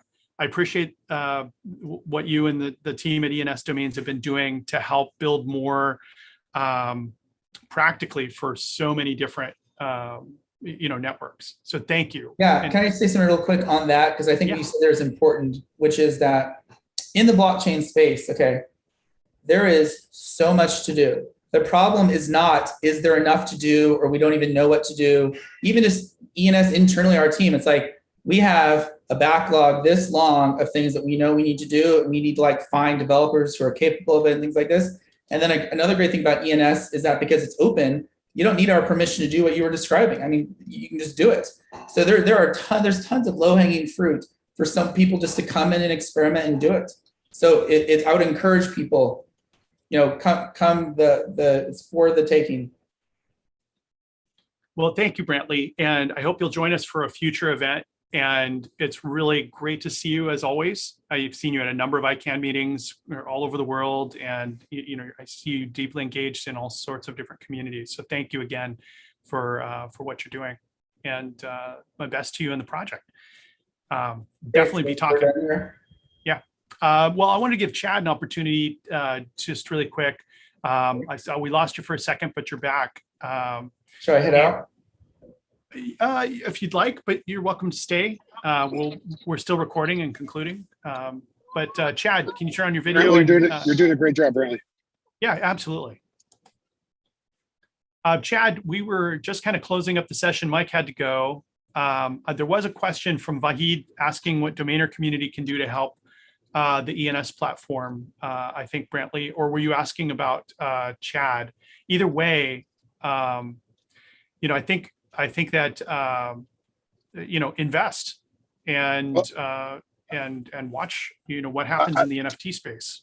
I'll say, just because I got to get off because we're driving down to Miami, but while everybody's battling which is the best platform, we don't really give a shit because they're domains. So at the end of the day, we're trying to make domains worth more money. That's our kind of our mission, whether it's ENS, HNS, whatever it is. And that's what we're doing every day. And so some of the issues we're dealing with are, price discovery, token economics, to where people put domains that think they're worth $1 million, but they won't back 10% of it. So there's a lot of always opportunities, but there's also challenges and things to do. And so from an asset class, how do we elevate the asset class to the next level? And these protocols and blockchains are getting us there. But it's going to take a lot of work, a lot of effort, a lot of participation, a lot of knowledge, a lot of education. So Realty DAO, we're doing an airdrop. We're allowing you to get in the system, play around with it, move across assets. We have 300 names on chain you can play with now. And Chad, there's also, what is it, contrib.io? What are some other ways that people can access and look at your project a little bit? It's ubiquitous, as you said. So ENS, DNS, HNS, you're not picking any of them. You're just saying we have a platform that lets people activate and grow. So you talked about Realty DAO, REALTYDAO.com. And then there's also contrib.io, if I understood correctly. Yeah, the contrib is the layer or the participation layer. Because what we're really big into is, again, this is not a domain, it's the DAO structure, the distributed autonomous organization structure. So we're really trying to make Realty DAO a real DAO, but we're a centralized DAO that's becoming decentralized. So contrib, yeah, you can contribute value. We put that on the blockchain, so it's verifiable. We tell you how much we value it at, and you start building reputation on it. So it's an exciting time to build companies on domains, and that's what we're trying to do at Realty DAO.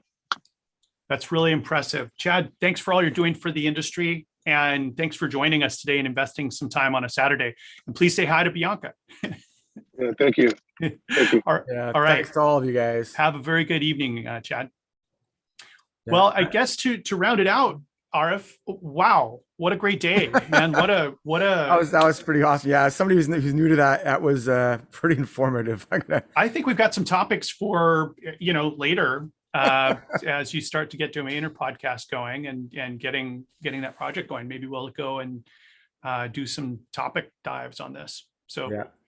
Wonderful. And thanks for hosting us today, Arif. Really appreciate it. I think today you were the host. That was the intent. I really appreciate you putting this together. Today's panels, it's meant for really interesting discussions. That's for sure. The first one was really cool with all the experts and all the non.com stuff. And then this last one was it totally fascinates me, this stuff, because it's like, again, as a domain investor, I still don't quite see the value of the specific domains, but what they're doing, the technology, what they're doing is far beyond just the normal usage of domains, right? That's the whole point. And there will be value there, whether it's investable or not. I'm not even at that point of knowing, but it just fascinates me with the stuff that you can do, like all these little things we're seeing, NFTs and stuff like that. It's just the beginning, right? It's the tip of the iceberg, and what's below is like I don't even think we even know, So that's really, it's like they're challenging each other, but I think what they don't realize is that they're both going to be well, even Chad too, he's still here. They're all going to be involved in helping progress what's to come, right? And well, it can be overwhelming. And so, having folks that you can ask questions, there's a whole like dictionary and glossary you need, but sometimes once something is explained to you, you'll realize it's got some equal in something that's familiar to you. There's so many of these platforms that have kind of built their own thing, but if you then realize, oh, it's similar to this, and then it's got more context. It can be very, very overwhelming though, because the whole concept of blockchain and cipher and encryption and all the stuff that you need to dive into, it can be very complicated. But hopefully in discussion with folks, and there's so many really friendly people inside the Handshake community, inside the Ethereum community, that'll stop and they'll take a few minutes and walk you through how to do something. It's really been impressive to me to see the community be very helpful. At the same time, there be dragons, and there's a lot of folks who are also there to scam you, and it's good to be able to have a session like this where you can meet good, reputable people who are of high integrity that are able to kind of explain this stuff. There's so many things we could have covered today as well. I've gotten a lot of PMs that folks asking questions about things. I'll tell you, I have invested. I think I have mergeshow.eth for the Merge conference that we used for selling tickets in Ethereum. We talked about NFTs back in 2018 at the last live conference we did on digital assets. And it's something that seems to have evolved in the last 3 years. So I think we may look at resurfacing Merge as a live digital platform once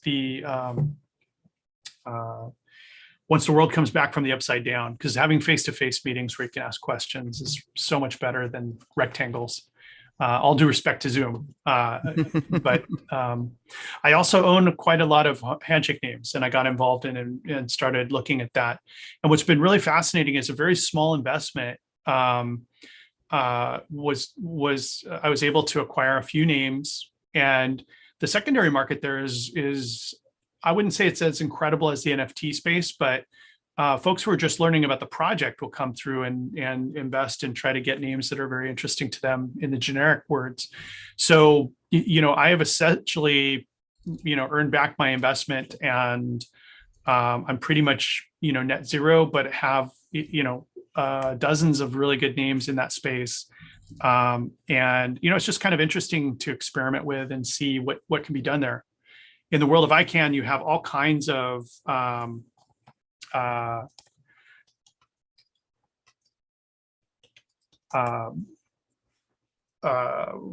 things that you have to do in order to incorporate a new service inside of the ICANN TLDs. Inside of Handshake, you don't have to. You can just go and kick it off and run it, and you're operating a TLD that gives you a whole different level of access and control, and what you can do as far as innovation goes. So it'll be very interesting to see how each of these projects. So you can learn more. Just I'll summarize, and I don't know if you want to do a post show. We can pull some people up and do that's what I'm working on right now. That's all the clicking is about. Yeah, I can hang out probably for another 20-30 minutes, and then I have to jump out, but I don't know if you're going to do another just about social. No, that's going to sound about right too. I got a lot more of this week to go through, and okay. I'm appreciative of you giving me just this break for today. Was just phenomenal. I got to sleep absolutely. last night, and I see some really cool names in the audience that we can yank up here and kind of get into typical domainer social, the domain social conversations. Yeah. Anyway, so in summary, ENS domains. So it's ens.domains to learn more about the Ethereum naming project. Handshake.org to learn more about Handshake. And then we had on Tieshun from Namespace. It's namespace.io. And they have a really good educational resource, which is learn.namespace.io. And then Chad, who's still with us, his service is called RealtyDAO, and the URL is the word realty and then DAO.com. And you can learn more about the RealtyDAO system that he talked about, where you can place domains into network, whether they're ENS domains or classical DNS premium domains, or their names on the Handshake network. He's got a system set up for all of that. So that's super, super exciting. And I think we also talked about Handshake names being available on Namespace. Folks are familiar with the Namespace platform as a registrar. There's also a company called Encirca. It's a big ICANN accredited registrar. 101 domains. And then you can also go to gateway.io, one of the websites that Mike Carson mentioned. Mike Carson operates park.io, and then he has impervious.com. So all of these things are ways you can engage with the people who spoke today. Circling back to the first hour with the ccTLDs and ngTLDs, we spoke with Nigel Roberts from channeliles.net. They operate GG and JE ccTLDs. We had on Stephen Deerhake from nic.as, which is the American Samoa ccTLD registry. We had David Thornton, who is one of the non-executive directors at Nominet, here from Domain Admin, and finally Kevin was here from Short which is nic.icu. And what a great day, RF. Yeah. I mean, just across the board. So now let's see if anybody wants to have kind of a post-show wrap.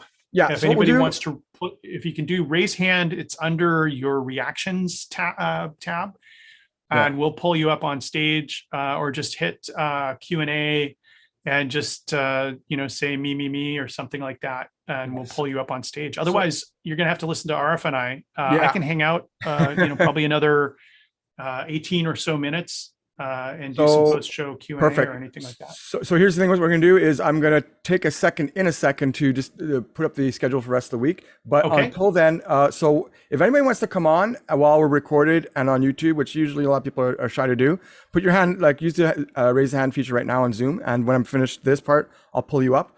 And if not, then I'll stop the recording if nobody else wants to come on, or I'll give Jothan a few closing remarks. And I want to give a shout out. I want to give a shout out to all of you. I saw Aaron Oxborough was here today in the audience. Ellen Roney, the author of the Domain Name Handbook, which is just so freaking amazing. We had a great chat yesterday after we closed up the recording. She came on. Just amazing. Jason Eisler was here. Mike Gilman, Richard Pierce, Wolfgang, Lady Zesty from Montreal was here. Zesty Springs. I still want to hear the tale of Zesty Springs if that's ever gone anywhere. And David Hunsinger, Deborah Thomas, Frank Tuxum. So many people were here that have been with us all throughout the pandemic at the Domain Social. I'm just so delighted to see you all. Ruslan, Chuck, Gunnar. There's Gunnar. There's Ruslan. Come on up. Wait, I saw a hand for a second. He chickened out. Because we're still recording. If you guys want to come up recording, you're welcome to do so. And well, actually, hold on. Keep your hand up while I'm just going to go over the week before we get to that. Quickly share screen. Okay, and when we do promote you up to the top,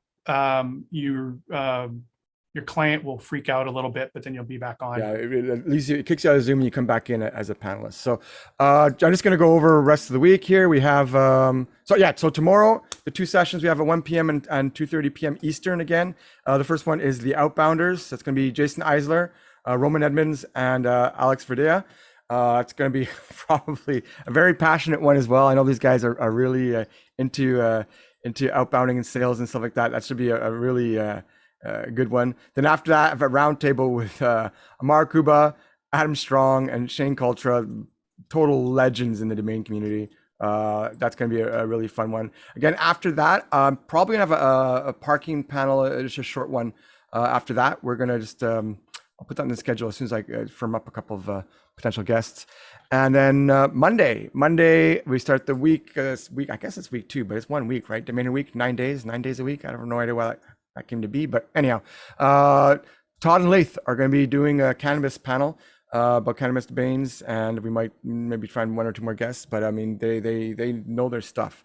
So we might be fine with just them. Then after that, I'm doing one-on-one with Andrew Miller, who was the broker of a recent home.com sale, which is to say it's a valuable domain is an understatement. Tuesday, I have one-on-ones with Kate Buckley and Chris Zeicher, the 2 superstar top tier, brokers for ultra premium domain names. Wednesday is going to be the ICA crew, so Internet Commerce Association. They're going to come on, Nat, Camila, and Zach, and talk about what it is they do to help, again, elevate domainer rights, especially within the ICANN, and when there's sort of discussions about reforming and updating the UDRP, they're there to help us, to help represent our rights. It's mostly it's all these trademark owners that come into these meetings, and then the ICA sends Zach Muskovich as basically the one person who sits down at the whole big table to represent us. And then right after that, there's going to be a dream team of domain law experts, lawyers. Basically, all 3 of them are very experienced in domain name legality issues. It's going to be Zach Muskovich, Stephen Lieberman, and John Berryhill. 3. I'm so excited for that panel. And then there's going to be a few more surprises at the end of the week. I'm still putting together a couple of final things. And you've got some industry celebrities reaching out. I mean, I don't want to disclose some of what you're sharing, but on the back of my shirt, I have Morgan Linton. He's coming up at some point in the future. I'll get to that in a second, but not in a second. It'll be on the schedule soon enough. But the one thing I can say for Thursday is that Braden Pollock will be doing a Q&A session. So as you all know, Braden Pollock, he's involved in a lot of these kinds of events in the past, and I I'm very happy because it's like I know he'll come on. I'll be able to let him take the Q&As. I'll be able to do some more stuff in the background, just like you did today. He's awesome. Yeah, he's so tremendously knowledgeable. He just really is so easy to talk with. He does such an incredible job with moderating and discussions, and he's been such so additive to the Domain Social across the last year. But yeah, Braden's just wonderful. And I see, Chris Zoiker and Kate Buckley. I see so many amazing names. I see what you're doing to elevate the ICA, the Internet Commerce Association. We had a chance to talk about waterschool.org and some of the charities that you're working with to kind of take this week and put it towards social good. And I think that's just fantastic, RF. It's just, it's really a wonderful way to tie off the year plus worth of, pandemic socials that have kept us all going. Thank you so much for doing this. Well, Jothan, man, you're massive help to me, especially because, as you know, this pretty much started 2 weeks ago with me saying, okay, I might have to go back to work at some point very soon. I have a very small window of doing this because up until that point, it was basically, I didn't know I'd have to go back to work within a week or two. Well, actually within a week usually. But there was this one opening changes coming up in my work where they're going to change the schedule. So I knew I had a little bit of a longer opening to plan something. And originally it was just supposed to be, a couple of panels between the final 2 domain socials, the last one being next Friday on September 3rd. And then it just kind of grew. I sent out emails and people were saying yes and wanted to show support. And then it's like I got to the point where, okay, this is a big thing, and okay, and then so I really wanted to keep this open and available to everybody. So like we did last December when we did the charity auction, I wanted to keep it open and free for everybody. So again, all these sessions, even if you come to the Zoom and you participate in Q&A and all that stuff, it's all free. The intent, however, though, is that if you have gotten something from these sessions, there's 5 charities that are I'm trying to help out here. And if you want to, you can go to donate.domainerweek.com. So donate.domainerweek.com. That goes to the GoFundMe page. And the funds that go there will be split between the 5 sort of charities that I've sort of assigned here. It's gonna be Water School, which brings water to third world countries. There's gonna be one of them's to Fred Hutchinson and/or Canadian Cancer Society, depending on whether the funds come in U.S. or Canadian. I'm probably split up there. That's to fight cancer. Third world education for myself. It's a personal something I feel strongly about. So again, it might be like last time with UNESCO, but I'm also trying to get to coordinate with the Entrepreneurs for Knowledge, who have a little bit of connection to the domain community. They have an association that basically their board members, just like Water School, they pay for all the infrastructure and all the costs, so that 100% of donations actually go to for them it's for EFK, it's for third world education, and for Water School it's obviously to bring clean water to different corners of the world. Can I interject there and say that NamesCon was founded really to help generate benefit to Water School, and to expand on some of the charitable work that's done by NamesCon. Soren and the team at NamesCon expanded out into EFK, and when we did the ICANN meeting in Puerto Rico a few years back, I want to say it was 2018, they actually went and did construction and helped to build classrooms and restore classrooms that had been devastated. So it's not just a lot of times just money that's being donated, but it's time and mind space. And as we as we approach the upcoming NamesCon, it's important to look at the way that some of these different organizations are helping to put social good from some of the great bounty and success and wealth that's generated inside of this business. Yeah. So yeah, I was gonna say the last one. So there's only 4 on this page. I thought I put up the 5th one, but I guess I put it on the on one of the older pages. There's also there's a domainer in the community who Thomas. Yeah, so he's had a very hard-hitting COVID-19 sort of incident. He's been in the hospital for the last few weeks. Things were not looking very good, but the last I heard, it was just a little step up. So we'll see.